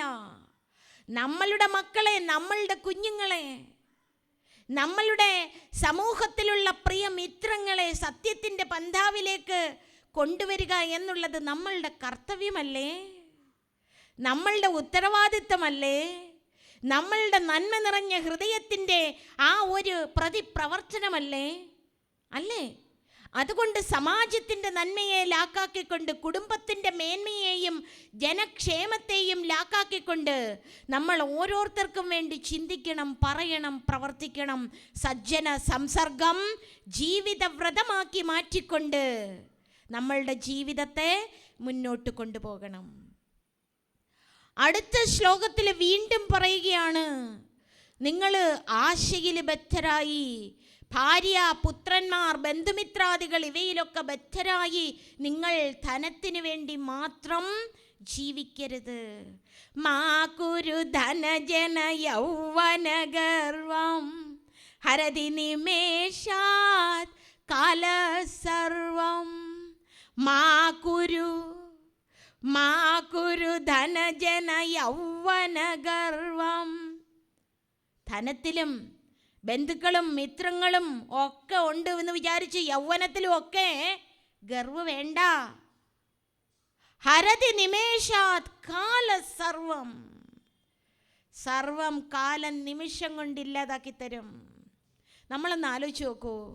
ഇവിടെ എല്ലാവരും മരിച്ചുകൊണ്ടിരിക്കുന്നത് കാണുക. ഒരു പ്രതീക്ഷയും ഇല്ലാതെ ഇനി കണ്ട തടിക്ക് വിനാശവും ഇന്ന നേരം എന്നേതും അറിഞ്ഞില്ല. നമ്മൾ ഗുരുവായൂരപ്പൻ്റെ ഒരു ഫോട്ടോ ഒക്കെ വെച്ച് ഗുരുവായൂരപ്പനെ രാവിലെ അങ്ങ് പാടി പഠിപ്പിക്കും. എന്നിട്ട് നമ്മളങ്ങ് കാര്യം മറന്നു പോകും. നമുക്കിനിയും ഏറെക്കാലം ജീവിക്കാനുണ്ട്, ഇപ്പോഴെങ്ങും മരണമില്ല എന്ന് വിചാരിക്കും. ഭാഗവതം തന്നെ നമ്മെ ഉദ്ബോധിപ്പിക്കുന്നത് എന്താണ്? മരണം അടുത്തവൻ്റെ കർത്തവ്യം എന്ത് എന്ന് ചോദിച്ചുകൊണ്ടാണ് പരീക്ഷിത്ത് മഹാരാജാവ് ശുഗബ്രഹ്മർഷിയെ പ്രണമിക്കുന്നത്. നാം ഓരോരുത്തരും പരീക്ഷിത്ത് ശ്രവണം ചെയ്തതുപോലെ ശ്രവണം ചെയ്യണം, അല്ലേ? മരണം അടുത്തവൻ്റെ കർത്തവ്യം എന്ത്? എന്തിലാണ് ഈ ഗർവ് കാണിക്കുന്നത്? ഇവിടെ എത്ര പേര് ഒരുമിച്ചായിരുന്നു ഈ ഭൂമിയിലേക്ക് വന്നത്? എല്ലാവരും പറയും ഒറ്റയ്ക്കാ. പക്ഷെ എനിക്ക് എല്ലാവരും ഉണ്ട്, എനിക്ക് എല്ലാവരും ഉണ്ട് എന്നൊരു ധാരണയാണ്. ഒറ്റയ്ക്കാണോ പോകുന്നത്? എവിടേക്കാണ് പോകുന്നതെന്നറിയോ? അറിയില്ല. എവിടെ നിന്നാ വന്നതെന്നറിയോ? അറിയില്ല. എന്നിട്ടോ എല്ലാം അറിയാവുന്ന ഒരു ഭാവനയും. എല്ലാം അറിയാവുന്ന ഒരു ഭാവന നമ്മെ വളരെയധികം ഗ്രസിക്കുന്നുണ്ട്. നമ്മളാണ് എല്ലാം ചെയ്യുന്നതെന്നുള്ള മൂഢബുദ്ധിയും നമ്മെ കടന്നാക്രമിക്കുന്നുണ്ട്. നമുക്കറിയാം നാം എവിടെ വസിക്കുന്നതെന്ന് അറിയാം, ഭൂമിയിലാണ്, അല്ലേ? ഭൂമിയുടെ കാര്യമൊക്കെ അറിയാം. പക്ഷേ ഈ ബ്രഹ്മാണ്ഡ കോടികളെ പറ്റി അറിയോ? അസ്യ ബ്രഹ്മാണ്ഡസ്യ സമന്തതഃ ഏതാൻ ഏതാദൃശ അനന്ത ബ്രഹ്മാണ്ഡ കോടാനി ജ്വലന്തി. ഇതിപ്പോഴാണ് നമ്മുടെ ശാസ്ത്രമൊക്കെ കണ്ടുപിടിക്കുന്നത്. എന്താ പറഞ്ഞത്? അസ്യ ബ്രഹ്മാണ്ഡസ്യ സമന്തതഃ ഏതാൻ ഏതാദൃശ അനന്ത ബ്രഹ്മാണ്ഡ കോടാനി ജ്വലന്തി. ഇതുപോലെ കോടാനു കോടി ബ്രഹ്മാണ്ഡങ്ങളുണ്ട്. അതിൽ ഭൂമിയുടെ വലിപ്പം എത്രയെന്നറിയാമോ? ഒരു പൊടിക്ക് സമാനം. എത്രയാ? ആ പൊടിക്കുള്ളിലിരിക്കുന്ന നമ്മളുടെ ഓരോരുത്തരുടെയും ഈ അഹന്തയൊന്ന് ആലോചിച്ച് നോക്കിയേ. എന്തൊരു അഹന്തയാ! ആണോ? അല്ല, ഇനി ഈ പ്രപഞ്ചത്തെ ഒന്ന് കണ്ടു നോക്കണം. നമുക്ക് ഈ പ്രപഞ്ചത്തിലുള്ള 2% ശബ്ദം മാത്രമേ കേൾക്കാൻ കഴിയൂ. 98% നമുക്ക് കേൾക്കാൻ കഴിയുന്നില്ല. പിന്നെന്താ അറിയുന്നത്? മാത്രവുമല്ല 85 to 95% of the entire universe is dark matter. ഇപ്പം ഈ കാണുന്ന നമ്മളുടെ ഈ ദൃശ്യപദാർത്ഥങ്ങളുടെ ചുറ്റും തന്നെ 85% മുതൽ 95% വരെ ഡാർക്ക് മാറ്റർ ആണെന്ന് ശാസ്ത്രം തെളിയിച്ചിട്ടുണ്ട്. കണ്ണുകൊണ്ട് കാണാൻ പറ്റാത്തതാണ്, ഇരുണ്ട ആവരണമാണ്, മൂടിപടമാണ്. ആ ഡാർക്ക് മാറ്റർ എന്ന് പറയുമ്പോൾ നമ്മൾ ആലോചിച്ച് നോക്കൂ, നമുക്കറിയാൻ പാടില്ലാത്ത ഒരു 95% ഇവിടെയുണ്ട്, വിതിൻ ആൻഡ് വിതൗട്ട്. ഇത് പക്ഷേ നമ്മളുടെ ആധ്യാത്മിക ശാസ്ത്രം, ധ്യാനവിലീനരായ സത്യദർശികൾ നമ്മളെ ബോധ്യപ്പെടുത്തി തന്നിട്ടുണ്ട്. അവ്യക്താദീനി ഭൂതാനി വ്യക്തമധ്യാനി ഭാരത അവ്യക്ത നിധനാന്യേവ തത്ര കാ പരിദേവന. അവ്യക്തത്തിൽ നിന്നാണ് ഇതെല്ലാം വ്യക്തമായിക്കൊണ്ടിരിക്കുന്നത്. നമ്മളുടെ ഉള്ളിൽ തന്നെ ഈ ചിന്തകൾ എവിടെ നിന്ന് വരുന്നു എന്ന് നിങ്ങൾ ശ്രദ്ധിച്ചിട്ടുണ്ടോ? എവിടെ നിന്നാണ് ഈ ചിന്തകൾ വരുന്നത്? ഏതോ ഒരു ഇരുട്ടിൽ നിന്നും ചിന്ത ഇങ്ങനെ പുറത്തേക്ക് വരുന്നു. ആ ചിത്തത്തെയും ആ സർവസ്മരണകളെയും അടക്കിക്കൊണ്ട് നമ്മളിൽ ഒരു കാരണ ശരീരമുണ്ട്, ഇൻഡിവിജ്വൽ കോസൽ ബോഡി. അതുപോലെ യൂണിവേഴ്സൽ കോസൽ ബോഡിയുണ്ട്, സമഷ്ടി കാരണ ശരീരമുണ്ട്. ഇതൊന്നും അറിയാതെ എല്ലാം അറിയുമെന്നുള്ള നമ്മളുടെ ഒരു കഷ്ടം ഇനിയും നമ്മൾ ചെയ്യുന്നോ എന്ന് നമ്മളൊന്ന് ശ്രദ്ധിച്ചു നോക്കണം. നമ്മൾ വിചാരിച്ചാൽ ഇവിടെ ഒന്നും ചെയ്യാൻ കഴിയില്ല എന്ന് കൂടി നമ്മൾ തിരിച്ചറിയണം. പറ്റുമോ? ഏതെങ്കിലും കാര്യം നമ്മൾ വിചാരിച്ച രീതിയിലാണോ അടുത്ത നിമിഷം വന്ന് ഭവിക്കുന്നത്? ആണോ? അല്ല. ഇതിനെ നിയന്ത്രിക്കുന്നത് ആരാണ്? ആരാണ് ഇതിനെ നിയന്ത്രിക്കുന്നത്? ഭഗവാൻ എല്ലാം കൊടുത്തു. എങ്കിലും ഭഗവാൻ എനിക്കിങ്ങനെ വരുത്തി വെച്ചല്ലോ, എങ്കിലും ഈ ഭഗവാൻ ചെയ്തത് വളരെ കഷ്ടമായിപ്പോയി. നോ. ഇതിന് സൗന്ദര്യ ലഹരിയിലെ ശ്ലോകങ്ങളൊക്കെ ഒരു പക്ഷേ ഇവിടെ ഇരിക്കുന്ന ഭാഗവത സത്രവേദിയിലെ ധന്യാത്മാക്കൾക്ക് ഹൃദിസ്ഥമായിരിക്കും. അതിൽ ശിവശക്തിയായുക്ത എന്ന് തുടങ്ങുന്ന സൗന്ദര്യ ലഹരിയിലെ 2ാമത്തെ ശ്ലോകത്തിൽ തനീയാംസും പാംസും എന്ന് പറഞ്ഞിട്ട് അമ്മയുടെ പാദധൂളിയിലെ ഒരു ചെറു പൊടി എടുത്തിട്ടാണ് ഹരിയും ഹരനും വിരിഞ്ചനും ഈ പ്രപഞ്ചത്തെ നിലനിർത്തി പോകുന്നത്, സൃഷ്ടിക്കുന്നത്, ലയിപ്പിക്കുന്നത് എന്നൊക്കെ പറഞ്ഞു. ഒരു പൊടി എടുത്ത വിരിഞ്ചൻ സൃഷ്ടിച്ചത് അല്ലേ? എങ്ങനെയാ? അവികലം വിരചയതി, ഒരു ന്യൂനതകളുമില്ലാതെ. അങ്ങനെയെങ്കിൽ നമ്മളുടെ ജീവിതത്തിൽ നമ്മളുടെ ജീവിതത്തെ സൃഷ്ടിക്കുന്നത് നമ്മളാണ്, ഭഗവാനല്ല. കാരണം നമ്മളുടെ ചിന്തയ്ക്കനുസരിച്ച് നമ്മളുടെ ജീവിതത്തെ, നമ്മളുടെ മനസ്സിനെ, നമ്മളുടെ ബുദ്ധിയെ, നമ്മളുടെ പ്രാണനെ നമ്മൾ തന്നെ സൃഷ്ടിച്ചു കൊണ്ടിരിക്കുന്നു. അതുകൊണ്ട് അമ്മയെ പറയത്തില്ലേ വാഞ്ചിതാർത്ഥപ്രദായിനി അല്ലേ? അമ്മയുടെ വാസസ്ഥാനം എവിടെയാണെന്നറിയോ? നിങ്ങൾ ദേവിയെ, ഞാൻ ഇതിനിടയ്ക്ക് അങ്ങ് പറഞ്ഞു പോയെന്നേ ഉള്ളൂ. അവനവനാണ് അവനവൻ്റെ കർമ്മഫലത്തെ സൃഷ്ടിക്കുന്നത് എന്നറിയുന്നതിന് വേണ്ടി ഒന്ന് പറഞ്ഞു എന്നേ ഉള്ളൂ. അമ്മയുടെ വാസസ്ഥാനം എവിടെയാണ്? ചിന്താമണി ഗൃഹാന്തസ്ഥ. അമ്മ സുധാസാഗര മധ്യസ്ഥയായി, പഞ്ചബ്രഹ്മാസനസ്ഥിതയായി, കദംബവാസിനിയായി അമ്മ ചിന്താമണി ഗൃഹത്തിലാണ് വസിക്കുന്നത്. ചിന്താമണി എന്ന് പറഞ്ഞാൽ ഏതിനെയും അതാക്കി തീർക്കും അല്ലേ? അത് നിങ്ങളുടെ ചിന്തയാ. സൂക്ഷിച്ച് ചിന്തിക്കണം, സൂക്ഷിച്ച് വളരെ വിവേകപൂർവം ചിന്തിക്കണം. നമ്മളെപ്പോഴും പറയും, എന്ത് ചിന്തിക്കുന്നതിനും മുമ്പേ നമ്മൾ പറയണം അല്ല, പറയുന്നതിന് മുമ്പേ ചിന്തിക്കണം. തിങ്ക് ബിഫോർ യു സ്പീക്ക്, അങ്ങനെ പറയില്ലേ? Think before you speak. No, think before you think. ചിന്തിക്കുന്നതിന് മുമ്പ് എന്ത് ചിന്തിക്കണം എന്ന് ചിന്തിക്കണം. ചിന്തിക്കുന്നതിന് മുമ്പ് ഏത് വികാരത്തോടു കൂടി നമ്മൾ അതിനെ ഉൾക്കൊള്ളുന്നു എന്ന് ചിന്തിക്കണം. അത് തന്നെയാണ് നമ്മളുടെ ജീവിതമായി മാറുന്നത്. അതുകൊണ്ട് നമുക്ക് നമ്മളുടെ ജീവിതത്തെ സത്സംഗത്തിന് വേണ്ടി, മഹത് സേവയ്ക്ക് വേണ്ടി നിസാരങ്ങളായ ഇന്ദ്രിയ വിഷയങ്ങളിൽ നിന്നും പിന്തിരിപ്പിക്കേണ്ടതായിട്ടുണ്ട് എന്ന് ഋഷഭദേവൻ ഉപദേശിക്കുകയാണ്. നൂനം പ്രമത്തക്കുരുതേ വികർമ്മ. അയ്യോ, എത്ര ഗംഭീരമായിട്ടാണ് ആചാര്യൻ ഇത് പറയുന്നതെന്നറിയോ? ഇന്ദ്രിയപ്രീതയെ ഇന്ദ്രിയങ്ങളുടെ പ്രീതിക്കായിക്കൊണ്ട് യത് ആപ്രണോതി, എന്താ പറഞ്ഞത്? യത് ആപ്രണോതി, എപ്പോൾ വ്യാപരിക്കുന്നുവോ തഥാ അപ്പോൾ പ്രമത്തഃ, പ്രമാദം ഭവിച്ചവനായിട്ട്, പ്രമത്തനായിട്ട്, വിചാരശൂന്യനായിട്ട്, ആലോചനാശേഷി ഇല്ലാത്തവനായിട്ട്, അവിവേകിയായിട്ട്, പ്രമത്തഃ വികർമ്മ കുരുതേ, അധർമ്മങ്ങളെ ആചരിക്കും. എന്താ പറഞ്ഞത്? ഇന്ദ്രിയ പ്രീതിക്ക് വേണ്ടിയാണ് ജീവിതം എങ്കിൽ അറിയാതെ അധർമ്മം ചെയ്യും, പാപം ചെയ്യും. കേട്ടോ? കേട്ടുവോ? കേട്ടുവോ? ഇന്ദ്രിയങ്ങളുടെ പ്രീതിക്ക് വേണ്ടിയാണ് നമ്മൾ ജീവിതം നയിക്കുന്നതെങ്കിൽ നാവിൻ്റെ രുചി, കാതിൻ്റെ ഇമ്പം, കണ്ണിൻ്റെ സൗന്ദര്യാസ്വാദനം, സ്പർശന സുഖം, ഗന്ധത്തിൻ്റെ ആസ്വാദനം, ഇങ്ങനെ പല തരത്തിലും നമ്മൾ ഇന്ദ്രിയങ്ങൾക്ക് വേണ്ടി അതിൻ്റെ സുഖം ലഭിക്കുന്നതിന് വേണ്ടിയാണ് ഓരോ നിമിഷവും ജീവിക്കുന്നത് എങ്കിൽ ഇപ്പം എങ്ങനെയാണ് ജീവിക്കുന്നതെന്നൊന്ന് ആലോചിക്കാമോ? ഒന്ന് ആലോചിക്കുമോ? എന്തിനാ ജീവിക്കുന്നത്? ആത്മധ്യാനം ഉണ്ടോ? ആത്മധ്യാന വിസ്മരണത്തോടു കൂടിയാണോ നിങ്ങൾ ഇന്ദ്രിയ സുഖഭോഗങ്ങളെ ഭുജിക്കുന്നത്? അങ്ങനെയെങ്കിൽ പാപം ചെയ്യുന്നു. അതുകൊണ്ട് വേദം തന്നെ പറഞ്ഞിട്ടുണ്ട്, അശ്രദ്ധാ പരമം പാപം, അശ്രദ്ധാ പരമം പാപം, ശ്രദ്ധാവാൻ ലഭതേ ജ്ഞാനം. ശ്രദ്ധയുള്ളവന് ജ്ഞാനം ലഭിക്കും.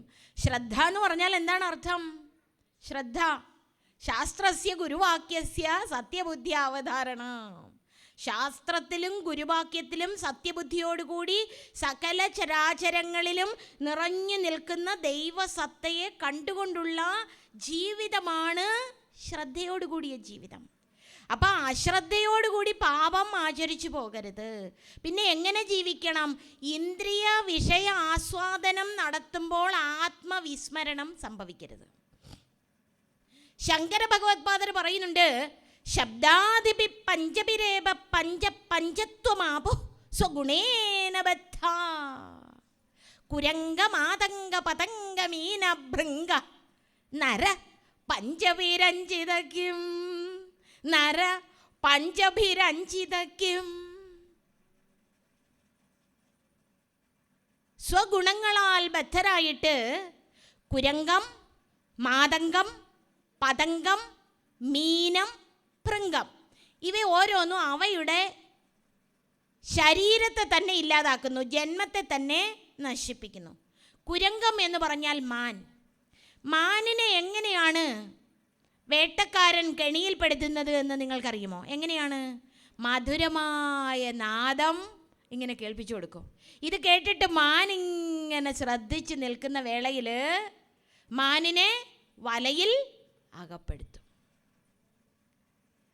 അപ്പോൾ ശബ്ദത്തിൽ ആകൃഷ്ടമായി മാൻ അതിൻ്റെ ജീവിതത്തെ തന്നെ നഷ്ടമാക്കും.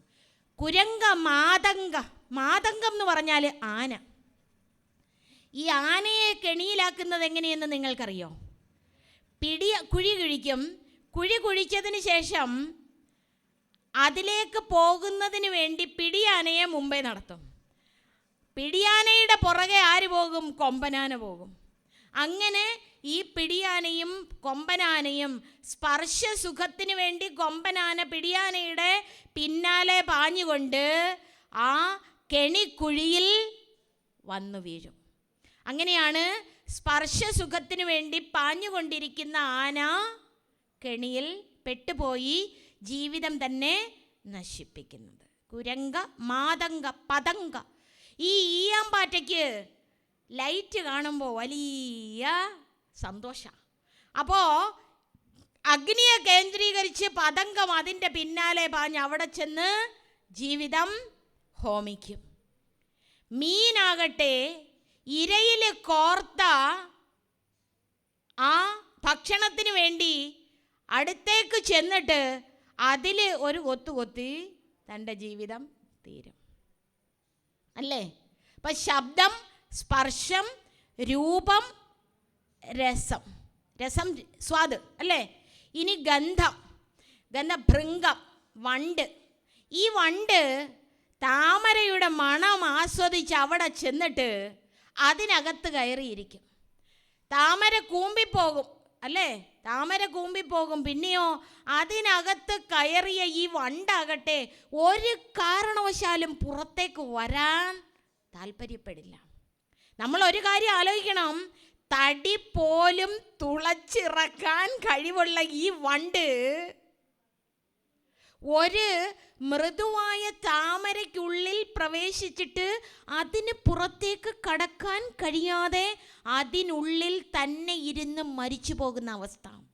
ശങ്കര ഭഗവത്പാദർ മറ്റൊരിടത്ത് ഗൃഹസ്ഥാശ്രമത്തെയും ഈ വണ്ടിനെ പോലെ ഉപമിച്ച് കാട്ടുന്നുണ്ട്. അതിൽ പെട്ടുപോയാൽ തടി പോലും തുളച്ച് പുറത്തിറങ്ങാൻ കഴിവുള്ള ഈ വണ്ട് അതിനകത്തിരുന്ന് ജന്മത്തെ നശിപ്പിക്കുന്നു. ശങ്കര ഭഗവത്പാദർ എത്ര മനോഹരമായിട്ടാണ് ഇത് പറഞ്ഞിരിക്കുന്നത്. ആ ശ്ലോകം നിങ്ങൾ ശ്രദ്ധിച്ചുവോ?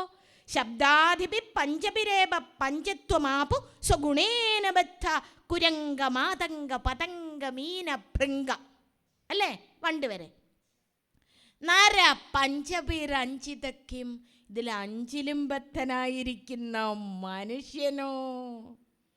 എല്ലാവരും നെഞ്ചത്ത് കൈവെക്കുന്നുണ്ട്. ഭഗവാനെ, ഇതിൽ അഞ്ചിലും ബദ്ധനായിരിക്കുന്ന മനുഷ്യൻ്റെ കഥ എന്താണ്? ഇന്ദ്രിയ വിഷയങ്ങൾക്ക് പിന്നാലെ പായരുതേ എന്നാണ് ഇവിടെ ഋഷഭദേവൻ പുത്രന്മാരെയും പ്രജകളെയും ബ്രഹ്മർഷികളെയും എല്ലാം മുന്നിൽ നിർത്തിക്കൊണ്ട് ഉപദേശിക്കുന്നത്. അല്ല, കുറച്ച് നേരം, ഇപ്പോഴത്തെ കുട്ടികളൊക്കെ പറയാം, അമ്മേ കുറച്ച് നേരം കൂടെ മൊബൈൽ കണ്ടോട്ടെ, കുറച്ച് നേരം കൂടെ ടി വി കണ്ടോട്ടെ. ശരിയാ, കുഞ്ഞൊന്ന് കണ്ടെന്ന് ആസ്വദിച്ചിട്ട് പിന്നങ്ങ് പഠിച്ചോളും. ഇല്ല. ഭഗവാൻ തന്നെ പറയുന്നുണ്ട് ഭാഗവതത്തില്, ന ജാതുക്കാമകാമാന ഉപഭോഗേന ശാമ്യതി ഹവിഷ കൃഷ്ണവത്മൈവ ഭൂയ ഏവ അഭിവർത്തതേ. ഒരാഗ്രഹവും ഭുജിച്ചങ്ങ് തീർക്കാം എന്ന് വിചാരിക്കരുത്. ഒരിക്കലും അത് സാധ്യമല്ല. ആ ആഗ്രഹം ഭുജിച്ച് നമുക്ക് മതിയാകും എന്ന് വിചാരിക്കരുത്. ഹവിഷ കൃഷ്ണവത്മൈവ ഭൂയ ഏവ അഭിവർത്തതേ. എരിയുന്ന അഗ്നിയിൽ കുറച്ച് നെയ്യ് ഒഴിച്ചാൽ കൊടുത്താൽ എങ്ങനെ ഇരിക്കും? അതൊരിക്കലും ആക്കടില്ല. ഞാൻ ഒരു കാര്യം കൂടി ചോദിക്കട്ടെ, ഈ വിഷയങ്ങളോടൊക്കെ എന്താ ഇത്ര താല്പര്യം? ഇതിനോടൊക്കെ എന്താണ് ഇത്ര താല്പര്യം? എന്താണ് നമുക്ക് ഇതിനെ ഒന്ന് വിടാൻ കഴിയാത്ത എന്തുകൊണ്ടാണ്?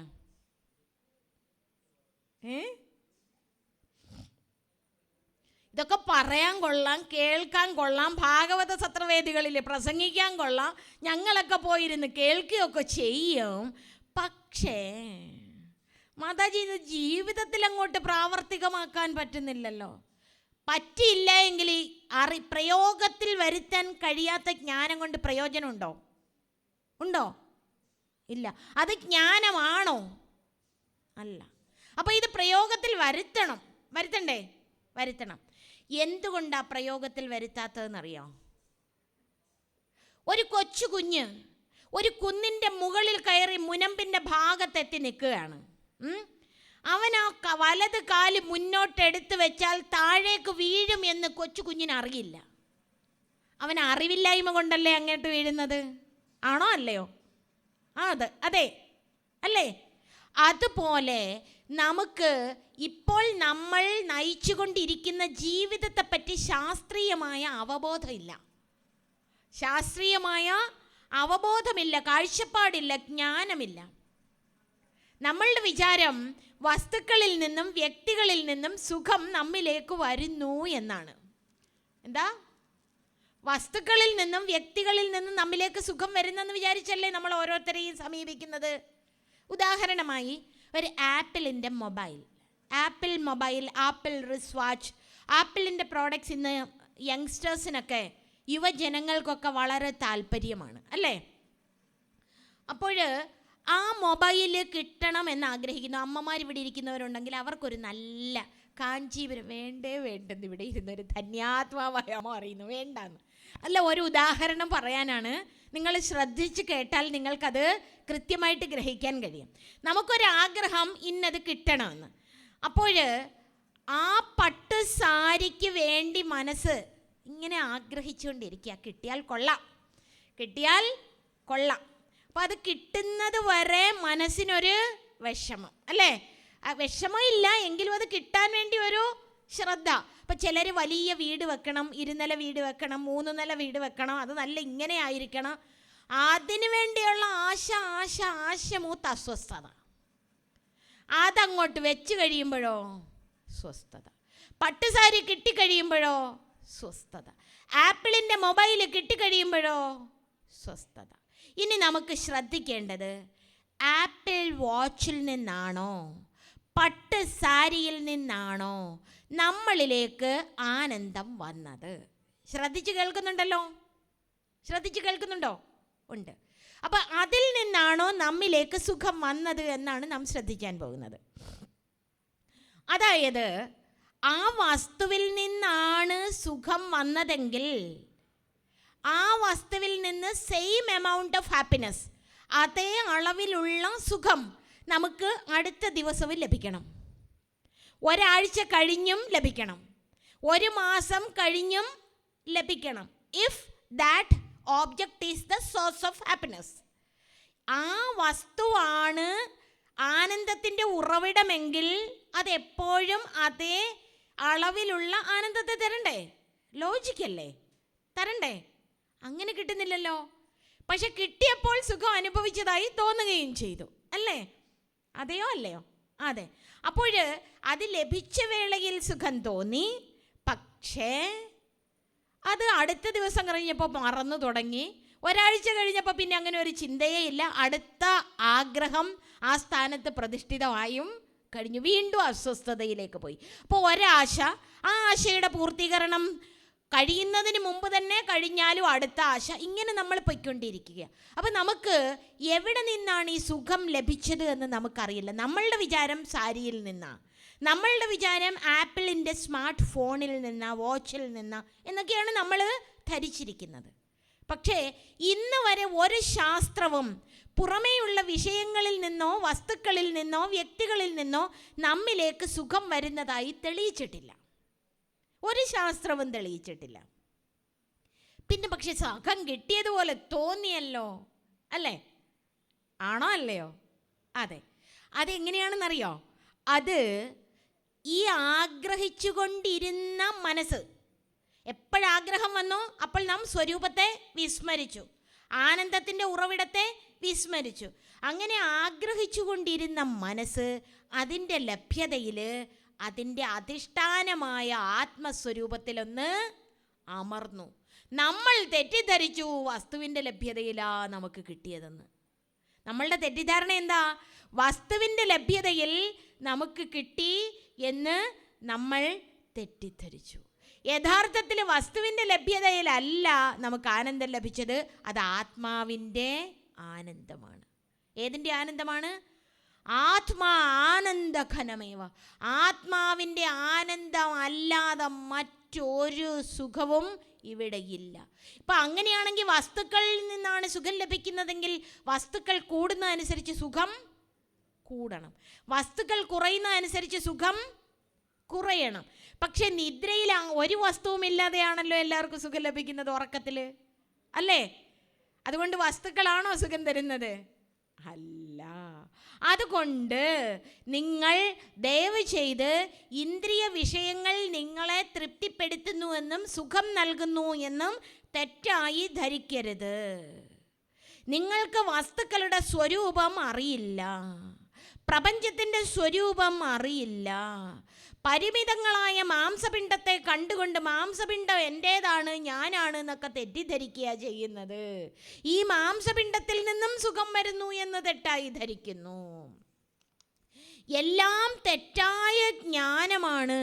അതുകൊണ്ട് 5-ാമത്തെ ശ്ലോകത്തിൽ വീണ്ടും ഋഷഭദേവൻ പറയുകയാണ്, ആത്മാവിൻ്റെ പരമമായ തത്വത്തെ അറിയാൻ ആഗ്രഹമില്ലാതായിരിക്കുന്നുവോ അന്ന് വരെ അവൻ എന്ത് ചെയ്യുന്നു എന്നാണ് പറഞ്ഞത്? അബോധത്തോടുകൂടി, അറിവില്ലായ്മയോടുകൂടി, വാസനാബദ്ധനായി പ്രയോജനശൂന്യങ്ങളായ കർമ്മങ്ങളെ അനുഷ്ഠിച്ചു കൊണ്ടിരിക്കും.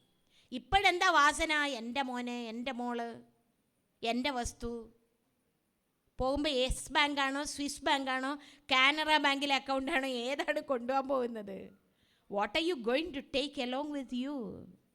നോ. അപ്പം ഇതിനൊരു ഒരു ഒരു ഒരു മോചനം വേണ്ടേ? ചിന്തിക്കുമോ? ഇത് ഏകാന്തത്തിലിരുന്ന് ചിന്തിക്കണം. ശങ്കര ഭഗവത്പാദർ പറയും, ദേഹോഹമിത്യേവ ജഡസ്യ ബുദ്ധി ദേഹേജ ജീവേ വിദിഷസ്ത്വഹംതി വിവേക വിജ്ഞാനവതോ മഹാത്മനോ ബ്രഹ്മാഹമിത്യേവ മതി സദാത്മനി.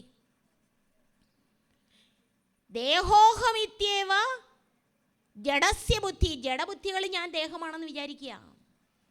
എന്നിട്ട് ഇന്ന കുലം, ഇന്ന ഗോത്രം, ഇന്ന രാഷ്ട്രീയക്കാരൻ, ഇന്ന ഇത്. ഈ മാംസപിണ്ഡമേ, ഈ മാംസപിണ്ഡം പ്രവർത്തിക്കുന്നതിന് കാരണമായിട്ടിരിക്കുന്ന ചൈതന്യത്തെ അറിയില്ല. മനസ്സും ബുദ്ധിയും ഇന്ദ്രിയങ്ങളും പ്രവർത്തിക്കുന്നതിന് കാരണമായിരിക്കുന്ന പ്രാണനെ അറിയില്ല. കാണുന്നുണ്ടോ? ഉള്ളിലെ കാഴ്ന്നു വീക്ഷിച്ചാൽ ഈ ഉടൽ വെള്ളത്തിലെ പതയ്ക്കൊപ്പം. ഇതെന്ന് പറയുന്നത് ആ അദൃശ്യ ചൈതന്യം തന്നെയാണ്. ഉള്ളിലേ കാഴ്ന്നു വീക്ഷിക്കണം.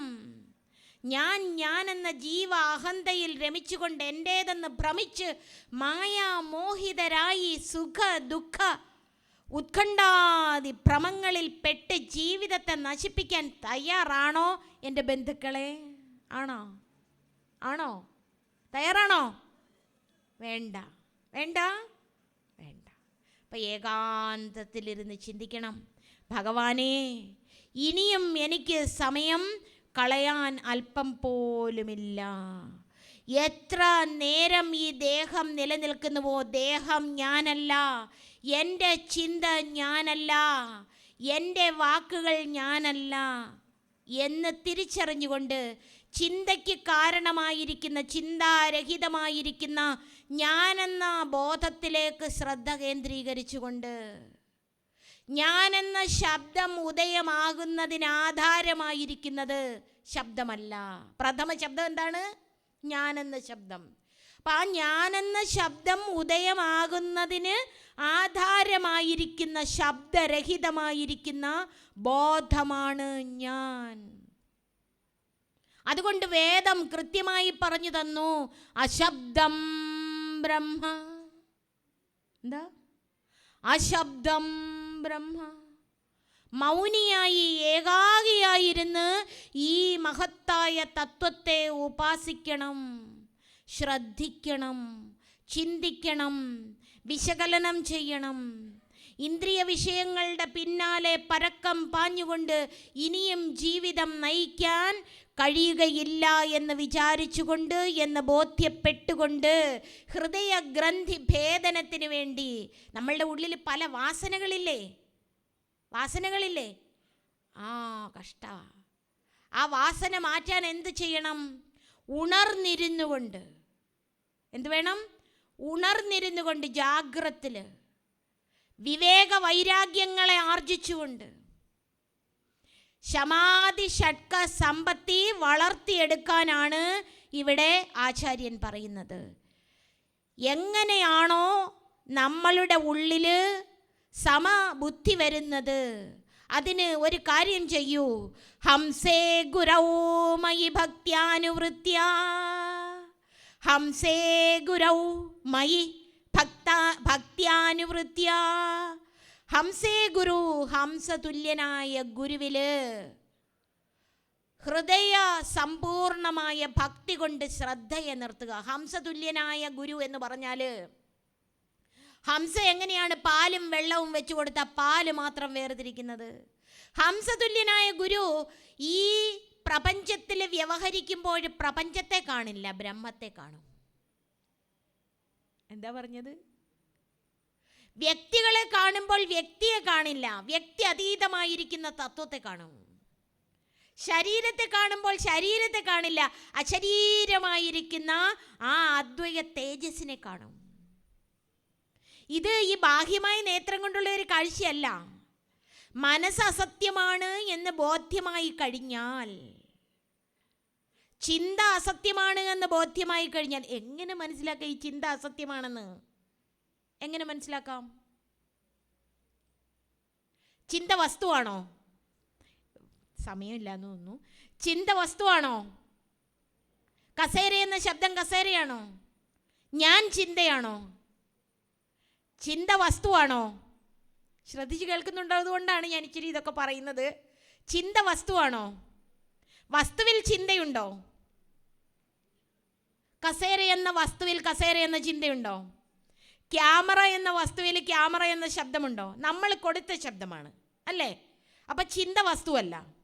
ഇനി ഞാനെന്ന ബോധം ചിന്തയാണോ? അശബ്ദം ബ്രഹ്മാന്നിപ്പം നിങ്ങൾ കേട്ടില്ലേ? ആണോ? അപ്പം ഞാൻ ശബ്ദമല്ല, ഞാൻ അശബ്ദമാണ്. ഞാനെന്ന ചിന്തയ്ക്കും ആധാരമായിരിക്കുന്ന ശബ്ദരഹിതമായിരിക്കുന്ന ബോധമാണ് ഞാൻ അല്ലേ? അപ്പോൾ ബോധത്തിനും വസ്തുവിനും ഇടയ്ക്ക് എന്താ പറഞ്ഞത്? ബോധത്തിനും വസ്തുവിനും ഇടയ്ക്ക് നമ്മൾ മനസ്സ് സൃഷ്ടിക്കുന്ന മായാ പ്രഹേളികയാണ് ഈ ശബ്ദം. ശബ്ദം കൊണ്ട് നമ്മൾ വസ്തുവിനെ തെറ്റായി ധരിക്കുകയാണ് ചെയ്യുന്നത്. ശബ്ദം കൊണ്ട് നമ്മൾ വസ്തുവിനെ തെറ്റായി ധരിക്കുകയാണ് ചെയ്യുന്നത്. ശബ്ദം വസ്തുവല്ല. The entire world is energy. ശാസ്ത്രം തെളിയിച്ചിട്ടുണ്ട്. E is equal to mc square. And energy can neither be created nor be destroyed. Isn't it? അതല്ലേ സത്യം? അങ്ങനെയെങ്കിൽ ഈ പ്രപഞ്ചം ഊർജമാണ് എങ്കിൽ, ശക്തിയാണ് എങ്കിൽ, ശരീരം ശക്തിയാണ് എങ്കിൽ, തോട്ട് എനർജി, സൗണ്ട് എനർജി എനർജിയാണ് എങ്കിൽ, വാട്ട് ആർ യു പെർസീവിങ്? നിങ്ങളുടെ സംവേദനങ്ങൾ, നിങ്ങളുടെ പെർസെപ്ഷൻ സത്യമാണോ? റിയലാണോ? അല്ല. നിങ്ങൾ കാണുന്ന ലോകം കാണുന്ന രീതിയിൽ അല്ല. നിങ്ങൾ കാണുന്ന ലോകം കാണുന്ന രീതിയിൽ അല്ല. അതുകൊണ്ട് എന്ത് വളർത്താനാണ് പറയുന്നത്? ഹംസേ ഗുരുമയി ഭക്ത്യാനുവൃത്യാ വിതൃഷ്ണയാ. വിശേഷണ ആശയൊന്നും ഇല്ലാതെ. ആഗ്രഹിക്കാൻ അന്യം വേണ്ടേ? അറിയാൻ അന്യമിതില്ലാത്തതിനാൽ, അറിയാൻ അന്യമതില്ലാത്തതിനാൽ അറിവില്ലാത്തവനാണാത്മാ. അറിയാൻ അന്യമതില്ലാത്തതിനാൽ അറിവില്ലാത്തവനാണാത്മാ. എൻ്റെ ഗുരുനാഥൻ ബ്രഹ്മശ്രീ ശാന്താനന്ദഗിരി സ്വാമിജിയുടെ പൂർണ്ണാനുഭൂതിയിലെ വരികളാണ് ഞാൻ ചൊല്ലിയത്. അറിയാൻ അന്യമില്ല, ആത്മാവ് പൂർണ്ണമാണ്. എന്താണ്? പൂർണ്ണമാണ്. അതുകൊണ്ട് ഭക്തിയോടുകൂടി ആശയില്ലാതെ ദ്വന്ദ്വ തിതിക്ഷയാച. തിതിക്ഷ ശമം ദമം ഉപരതി ശ്രദ്ധ തിതിക്ഷ സമാധാനം എല്ലാവരും ആവർത്തിച്ച് പറയുന്നുണ്ട്. എന്തായാലും ഗംഭീരം. എന്താണ് ഈ തിതിക്ഷ എന്ന് പറയുന്നത്? തിതിക്ഷ സഹനം സർവദുഃഖാനാം അപ്രതീകാരപൂർവകം ചിന്താവിലാപരഹിതം സാ തിതിക്ഷ. സർവദുഃഖങ്ങളെയും ചിന്തയോ വിലാപമോ ഇല്ലാതെ, പ്രതികാര ബുദ്ധി ഇല്ലാതെ ഉള്ളിൽ സമചിത്തത പാലിക്കുന്നതാണ് തിതിക്ഷ. പറ്റുമോ? സാധിക്കുമോ? ഒന്ന് ഉത്തരം പറയോ? സാധിക്കണം, സാധിക്കില്ല, പരിശ്രമിക്കാം, എല്ലാവരും ഉത്തരം പറയുന്നുണ്ട്. പക്ഷെ ഒരു കാര്യം ചോദിക്കട്ടെ, നമ്മളിപ്പോൾ പറഞ്ഞു നിർത്തിയത് ഇത് ഊർജമാണെന്നല്ലേ? നമ്മളുടെ ഉള്ളിൽ കോപം വരുന്നത് കൊണ്ട് നമുക്ക് പ്രയോജനമുണ്ടോ? മറ്റുള്ളവർക്ക് പ്രയോജനമുണ്ടോ? ദുഃഖം വരുന്നത് കൊണ്ട് നമുക്ക് പ്രയോജനമുണ്ടോ? മറ്റുള്ളവർക്ക് പ്രയോജനമുണ്ടോ? അസൂയയോ മത്സരമോ വരുന്നത് കൊണ്ട് നമുക്ക് പ്രയോജനമുണ്ടോ? ഉണ്ടോ? മറ്റുള്ളവർക്ക് പ്രയോജനമുണ്ടോ? പ്രയോജനമില്ലാത്ത കാര്യം ചെയ്യുന്നതിനുള്ള അവിവേകമുണ്ടോ? പ്രയോജനമില്ലാത്ത കാര്യം ചെയ്യുന്നതിനുള്ള അവിവേകം നിൽക്കുന്നു. അതുകൊണ്ട് വിവേകികളാകൂ. ഏത് സന്ദർഭത്തിലും immediate reaction is not required. അതുകൊണ്ട് ഇന്നത്തെ മോഡേൺ സയൻസ് പറയും, മോഡേൺ സയൻസ് അല്ല, ഇറ്റ് ഇസ് നമ്മളുടെ ആത്മീയത തന്നെയാണ്. എങ്ങനെയാണ് പറയുന്നത്? You just be proactive. ഉടനെ പ്രതികരിക്കണ്ട. നിങ്ങൾക്ക് ആരോടെങ്കിലും കോപിക്കാൻ തോന്നുന്നുവെങ്കിൽ ആ കോപം ഒരു 24 മണിക്കൂറത്തേക്കൊന്ന് മാറ്റി വെച്ചിട്ട് കോപിച്ചാൽ മതി. Will you be able to do? ഭയങ്കര ചിരി. അതങ്ങ് കോപിച്ച് പോവുകയല്ലേ. അതെങ്ങനെയാണെന്നറിയോ? നമ്മളുടെ ശീലമായി പോയി. എന്തായി പോയി? ശീലമായി പോയി. അപ്പം ശീലത്തെ എങ്ങനെ മാറ്റിയെടുക്കാം? നമുക്ക് ശീലത്തെ മാറ്റിയെടുക്കണം. എങ്ങനെ മാറ്റിയെടുക്കാൻ കഴിയും? ശീലത്തെ മാറ്റിയെടുക്കാൻ എങ്ങനെ കഴിയും? എങ്ങനെയാണ് ശീലം വളർത്തിക്കൊണ്ട് വന്നത് എന്ന് പഠിക്കണം. Anything you do it by repeatedly doing it, it becomes a habit. എങ്ങനെയാണ് ഹാബിറ്റ് വരുന്നത്? By repeatedly doing it. ആവർത്തിച്ച് ചെയ്യുന്നത് വഴി അതൊരു ഹാബിറ്റായി മാറുന്നു, അല്ലേ? അപ്പം നമ്മൾ ആവർത്തിച്ച് പരിശീലിക്കണം. അതുകൊണ്ടാണ് ഭഗവാൻ കൃഷ്ണൻ അർജുനനോട് പറഞ്ഞു കൊടുത്തു. അർജുനൻ പറഞ്ഞു, ഈ മനസ്സിനെ അടക്കുക അത്ര എളുപ്പമൊന്നുമല്ല ഭഗവാനെ. വായുവിനെ പിടിച്ചു കെട്ടുന്നതിനേക്കാൾ ദുഷ്കരമാണെന്നേ. സാധ്യമൊന്നുമല്ല. അർജുന, നീ പറഞ്ഞത് സത്യമാ, അത്ര എളുപ്പമൊന്നുമല്ല. പക്ഷേ എടാ, ഒരു കാര്യം ഞാൻ പറയട്ടെ, നീ ശ്രദ്ധിച്ച് കേൾക്കണം. എന്താണെന്നറിയോ? നീ മഹാബാഹുവാണ്, നീ ശക്തനാണ്, കരുത്തനാണ്. അഭ്യാസേനത് കൗന്ദേയ, കുന്തിപുത്ര, അഭ്യാസം കൊണ്ട് സാധിക്കും, വൈരാഗ്യം കൊണ്ട് സാധിക്കും. നിങ്ങൾ പ്രാക്ടീസ് ചെയ്യുമോ? അഭ്യസിക്കുമോ? മനസ്സിലാകുന്നില്ലേ? അപ്പോൾ അഭ്യസിക്കണം. നമ്മൾ അഭ്യസിച്ച് വേണ്ട, ഇന്ന് മുതൽ ഞാൻ ദുഃഖിക്കില്ല. ദുഃഖം വരുമ്പോൾ it's not beneficial for me, neither for me nor for others. എനിക്കോ മറ്റുള്ളവർക്കോ പ്രയോജനമില്ല. അസൂയയുടെ ലെവലേശ ഉള്ളിൽ കടന്നുകൂടരുത്. വെറുപ്പെന്ന വികാരം ആരെന്ത് ചെയ്താലും ചെയ്തില്ലെങ്കിലും അനുവദിക്കില്ല. കാരണം സർവം ബ്രഹ്മമയം. ഭാഗവത മാഹാത്മ്യ കീർത്തനം ഒക്കെ ഇരുന്ന് ചൊല്ലും, കോപം കൊണ്ട് ശപിക്കരുതാരും ഭഗവൻ മയമെന്നോർക്ക സമസ്തം. പുഷ്പം പടത്തിന്, അല്ലേ? പുഷ്പം എടുത്ത് നമ്മൾ ചിത്രത്തിൽ അർപ്പിക്കും. നമ്മളോടാണ് നമ്മൾ പറയേണ്ടത്, കോപം കൊണ്ട് ശപിക്കരുതാരും ഭഗവൻ മയമെന്നോർക്ക സമസ്തം. അങ്ങനെ നമ്മളുടെ ഉള്ളിൽ നിന്ന് അഷ്ടരാഗങ്ങളെ മാറ്റി എന്നേക്കുമായി ഒഴിവാക്കുന്നതിന് ഇന്ന് ഈ പവിത്രമായ ക്ഷേത്ര സന്നിധിയിൽ ഇരുന്നുകൊണ്ട് നമുക്കൊരു ദൃഢനിശ്ചയമെടുക്കാം. സച്ചിദാനന്ദ സ്വരൂപമായിരിക്കുന്ന അദ്വൈതാത്മാവേ, ശ്രീകൃഷ്ണ പരമാത്മാവേ, പരംപൊരുളേ, ആ ഹൃദയ ചൈതന്യമായിരിക്കുന്ന നിരാമയ ബോധമേ, അനുഗ്രഹിക്കണമേ. എൻ്റെ ഉള്ളിൽ അഷ്ടരാഗങ്ങളുടെ അണുകിട പോലും കടന്നു വരാൻ അനുവദിക്കരുത്. നീയാണ് സർവ്വതും, നീയാണ് പൂർണ്ണവുമായിരിക്കുന്ന ചൈതന്യമെന്ന് എനിക്ക് സത്രവേദിയിൽ നിന്ന് ശ്രവണം ചെയ്യാൻ കഴിഞ്ഞു. അഖണ്ഡാദ്വയ ബോധമേ, എൻ്റെ ഇന്ദ്രിയങ്ങൾ നിസാരങ്ങളായ വിഷയങ്ങൾക്ക് വേണ്ടി പരക്കം പായരുത്. ക്ഷണികവും നശ്വരവുമായിരിക്കുന്ന ഇന്ദ്രിയ സുഖഭോഗങ്ങൾ സത്യമെന്ന് ഞാൻ നനച്ചുകൊണ്ട് മായാവശകനായി ജീവിതം തുടരുന്നു. ഭഗവാനേ ശ്രീകൃഷ്ണ, അദ്വയാനന്ദ ബോധമേ, എന്നിലും സർവചരാചരങ്ങളിലും നിറഞ്ഞു നിൽക്കുന്ന വസ്തുസത്തയായിരിക്കുന്ന നിരാമയ ചൈതന്യമേ, ഹൃദയത്തിൽ ഇരുന്നു കൊണ്ട് ശരിയായ പ്രേരണ നൽകൂ. വാക്കുകളിൽ നിറഞ്ഞിരിക്കുന്ന ആ അനാമയ പ്രഭയായിരിക്കുന്ന നിത്യസത്യമേ, എൻ്റെ വാക്കുകൾ നിൻ്റെ നാമങ്ങളായി തീരണമെന്ന് ഞാൻ ജപിക്കുക മാത്രമല്ല, അങ്ങനെ ഭവിക്കണമേ. എൻ്റെ ഉപദേശസാരങ്ങളേതും ആർക്കും പ്രയോജകീഭവിക്കുന്നതാകണമേ. എൻ്റെ ചെയ്തികളൊന്നും അങ്ങയുടെ പൂജയായി തീരണമെന്ന് ഞാൻ പ്രാർത്ഥിച്ചതല്ല. മനസാ വാച കർമ്മണ ഞാൻ അനുഷ്ഠിക്കുന്നതെന്തും സച്ചിദാനന്ദ സ്വരൂപ സർവചരാചരങ്ങൾക്കും സേവയായി ഭവിക്കണമേ. ആ സേവാബോധം, ആ ഭക്തിഭാവന എൻ്റെ ഉള്ളിൽ നിറയ്ക്കണമേ എന്ന് ഹൃദയംഗമമായി പ്രാർത്ഥിച്ചാൽ നിങ്ങളുടെ ഉള്ളിൽ അഷ്ടരാഗങ്ങൾ കലരില്ല. അഷ്ടരാഗങ്ങൾ കലരാതെ നമുക്ക് ജീവിതം നയിക്കാൻ കഴിയുമോ? കഴിയില്ലയോ? കഴിയുമോ? നമ്മാൽ കഴിയുമോ? ഭഗവാനാൽ കഴിയുമോ? ഈ പ്രപഞ്ചത്തെ മുഴുവൻ അഖിലാണ്ട കോടി ബ്രഹ്മാണ്ടങ്ങളെ വികലതയില്ലാതെ സൃഷ്ടിച്ച് സ്ഥിതി ചെയ്ത് ലയിപ്പിക്കുന്ന അദൃശ്യ ശക്തി വൈഭവത്തിന് അസാധ്യമായിട്ടുള്ളത് എന്താണ്? നമുക്ക് ആ ആത്മാനുഭവം അതിൻ്റെ പൂർണ്ണതയിൽ പ്രകാശിപ്പിക്കുന്നതിന് അന്തരാത്മാവായി ഉള്ളിലുണ്ട്. നമ്മൾ നോക്കാൻ തയ്യാറല്ല, അത്രയേ ഉള്ളൂ, അല്ലേ? നമ്മൾ നോക്കാൻ തയ്യാറല്ല. ഇനിയും അരനിമിഷം പോലും കളയാതെ നമ്മളുടെ ജീവിതത്തെ ശ്രേഷ്ഠതരമാക്കി തീർക്കുന്നതിന് നമുക്ക് ശ്രദ്ധിക്കാം. അതിന് കൃത്യമായ ഒരു ജീവിതചര്യ ഉണ്ടാക്കിയെടുക്കണം. കൃത്യമായ ഒരു ജീവിതചര്യ ഉണ്ടാക്കിയെടുക്കണം. ഭഗവാൻ കൃഷ്ണൻ്റെ ഒരു ദിവസത്തെ ചര്യ, ഇവിടെ ദിനചര്യയൊക്കെ വരുന്നുണ്ട്.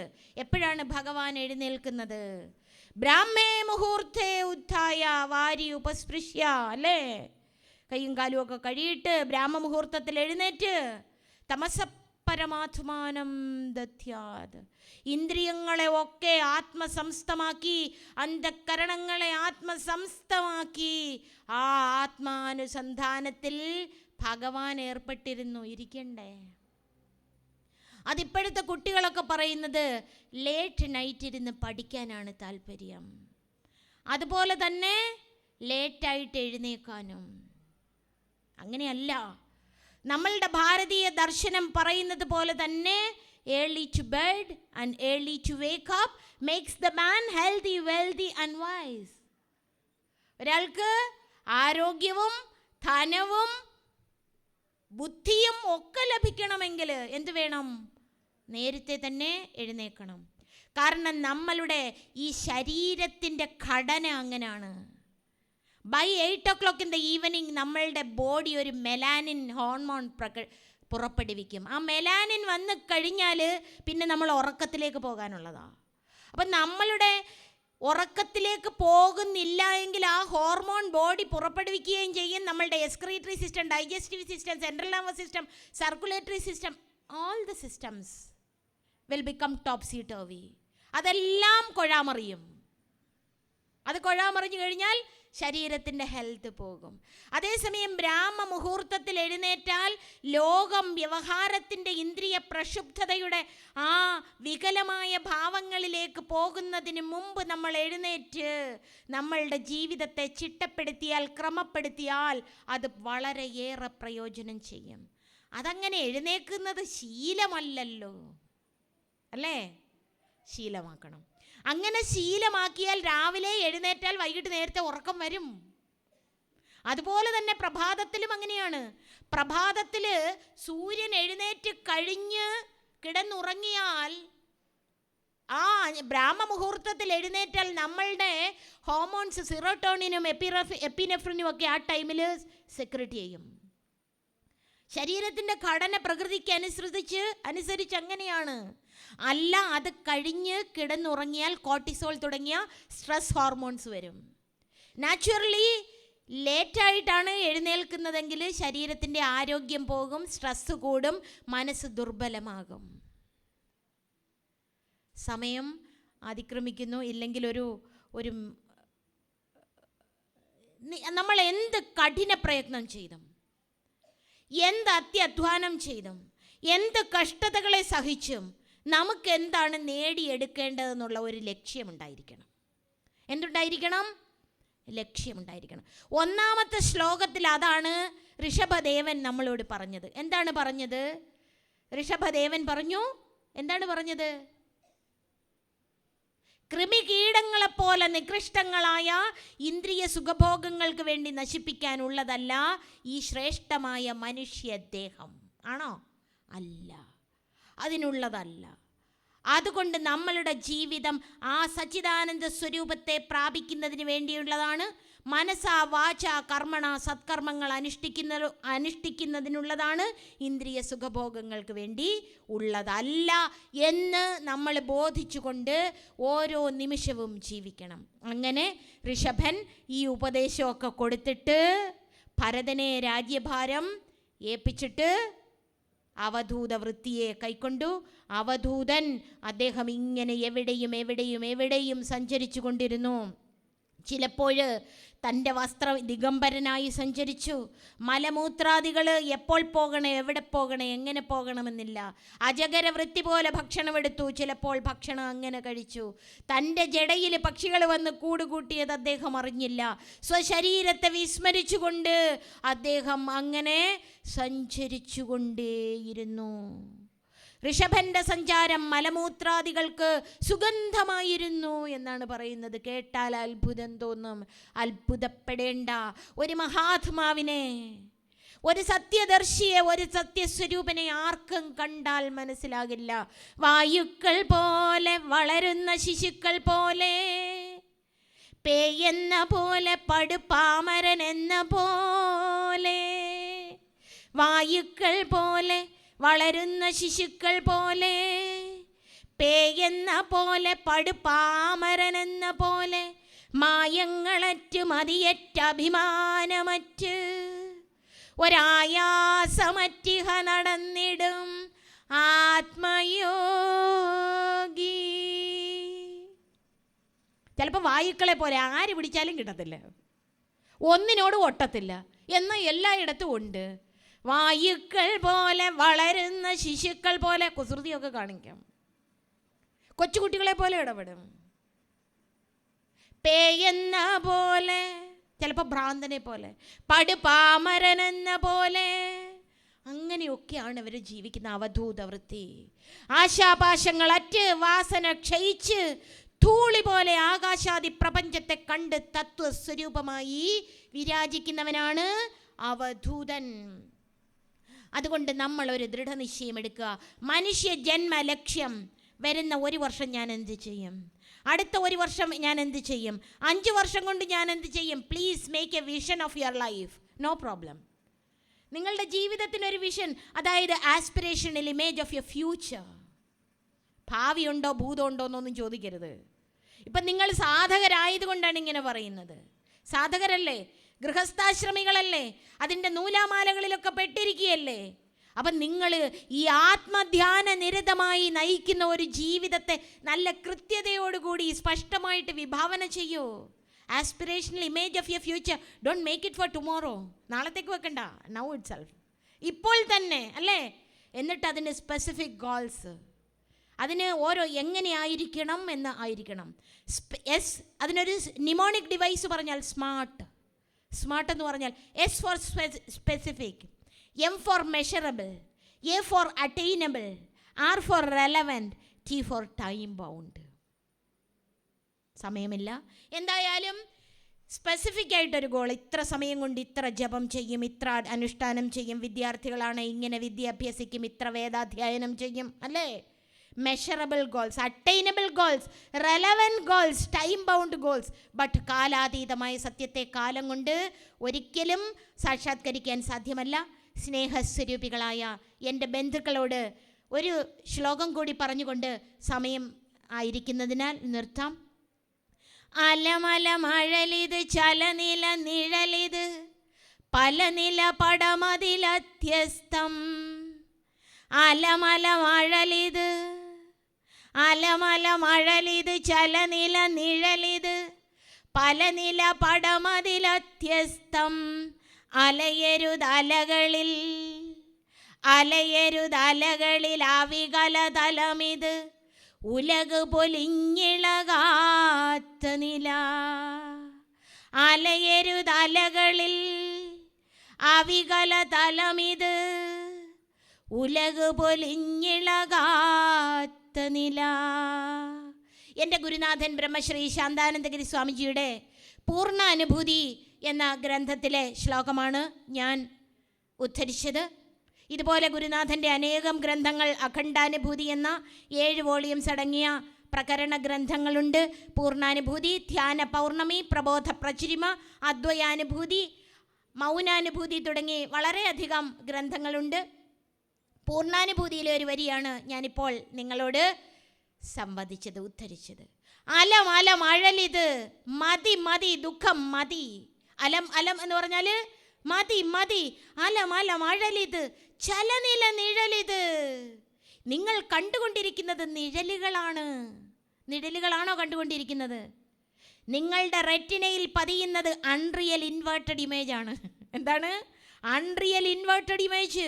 ആ അൺറിയൽ ഇൻവേർട്ടഡ് ഇമേജിനെ സത്യമെന്ന് ധരിച്ച് ബ്രെയിൻ വിഷ്വൽ ഏരിയയിൽ നിന്ന് തരുന്ന ഇൻഫർമേഷൻ സത്യമെന്ന് ധരിച്ച് വ്യവഹരിച്ചു കൊണ്ടിരിക്കുക. അഴലിത്, ചലനില നിഴലിത്, പലനില പടമതിൽ അധ്യസ്ഥം. നമ്മൾ തുടക്കത്തിൽ നിങ്ങൾ ഈ പ്രപഞ്ചത്തെ അനുഭവിക്കുന്ന ആ ചിത്രത്തെ ഒന്ന് കാണിച്ചില്ലേ അല്ലേ? അതിങ്ങനെ ചിത്രഗുപ്തന് വേണ്ടി ഇങ്ങനെ നമ്മൾ വാസനയായി ഇങ്ങനെ അങ്ങോട്ട് ചേർത്ത് വെച്ചുകൊണ്ടിരിക്കുക. അതോ അധ്യസ്ഥം സച്ചിദാനന്ദ സ്വരൂപമായിരിക്കുന്ന പൂർണ്ണബോധത്തിൽ നിങ്ങൾ ആരോപിച്ചിരിക്കുന്നതാണ്. ഈ ആരോപിച്ചിരിക്കുക എന്ന് പറയുമ്പോൾ ഒരു ചെറിയ ഉദാഹരണം പറയാം. ഇപ്പം കയ്യിൽ കിടക്കുന്ന സ്വർണ്ണവള, കയ്യിൽ കിടക്കുന്ന സ്വർണ്ണ വള അല്ലേ, അതിനകത്ത് വള എടുത്തിട്ട് ആ സ്വർണ്ണം ഇങ്ങനെ തരാമോ? ആ വളയങ്ങ് എടുത്തോളൂ, സ്വർണ്ണം തരൂ. പേടിയായി പോയി തോന്നുന്നു. അല്ല, അപ്പോൾ പറഞ്ഞത് വള എന്ന ശബ്ദം അതിൽ ആരോപിച്ചിരിക്കുന്നതാണ്. എന്തേ ഉള്ളൂ? സ്വർണമേ ഉള്ളൂ. നമ്മൾ ഈ പ്രപഞ്ചത്തിൽ, ബ്രഹ്മസ്വരൂപമായിരിക്കുന്ന പ്രപഞ്ചത്തിൽ ശബ്ദത്തെ അധ്യസിച്ചിട്ട് നമ്മൾ തെറ്റായി ധരിച്ചിരിക്കുകയാണ്.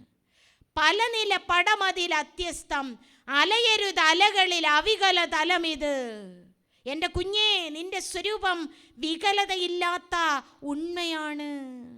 നീ ബോധമാണ്, ശുദ്ധമായിരിക്കുന്ന ആനന്ദമാണ്, നീ നിത്യനിരാമയമായിരിക്കുന്ന നിർമ്മല ചൈതന്യമാണ്, നീ ദുഃഖിക്കാനുള്ളവനല്ല എന്നാണ് കൃഷ്ണനും പറഞ്ഞത്.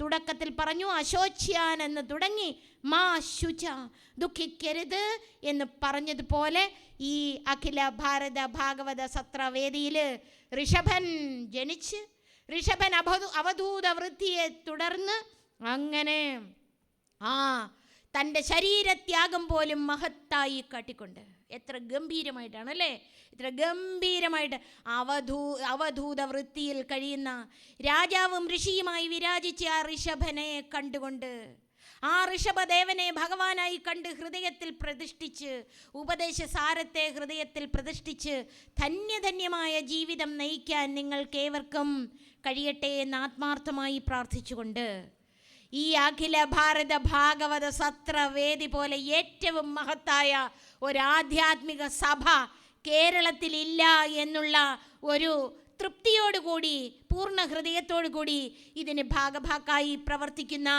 നാരായണസ്വാമിയും അതുപോലെ ഇതിൻ്റെ പിന്നിലുള്ള എല്ലാ പ്രവർത്തകരും ഭഗവാനാൽ തന്നെ നിയോഗിക്കപ്പെട്ടവരാണ് എന്ന് തിരിച്ചറിഞ്ഞുകൊണ്ട്, സത്രം എവിടെ നടന്നാലും നിങ്ങൾക്ക് അവിടെ പോയി ഭാഗഭാക്കാകാൻ കഴിയട്ടെ എന്ന് പ്രാർത്ഥിച്ചുകൊണ്ട്, ഇതിൻ്റെ പ്രവർത്തനങ്ങൾ ഭഗവാന്റെ അനുഗ്രഹമായി കണ്ടുകൊണ്ട് എല്ലാവിധ നന്മകളും നിങ്ങളുടെ ഹൃദയത്തിൽ നിറയട്ടെ, സച്ചിദാനന്ദ സ്വരൂപമായിരിക്കുന്ന ഭഗവാൻ അനുഗ്രഹം ചൊരിയട്ടെ എന്ന് ആത്മാർത്ഥമായി പ്രാർത്ഥിച്ചുകൊണ്ട് ഇത്രയും നേരം സംവദിച്ചു കൊണ്ടിരുന്ന ഈ വാക്കുകൾ എൻ്റെ ഗുരുനാഥൻ, അദ്വയ സത്യസ്വരൂപമായ ഗുരുനാഥൻ്റെ തൃച്ചേവടികളിൽ പൂജാ മലരുകളായി അർപ്പിച്ചുകൊള്ളുന്നു.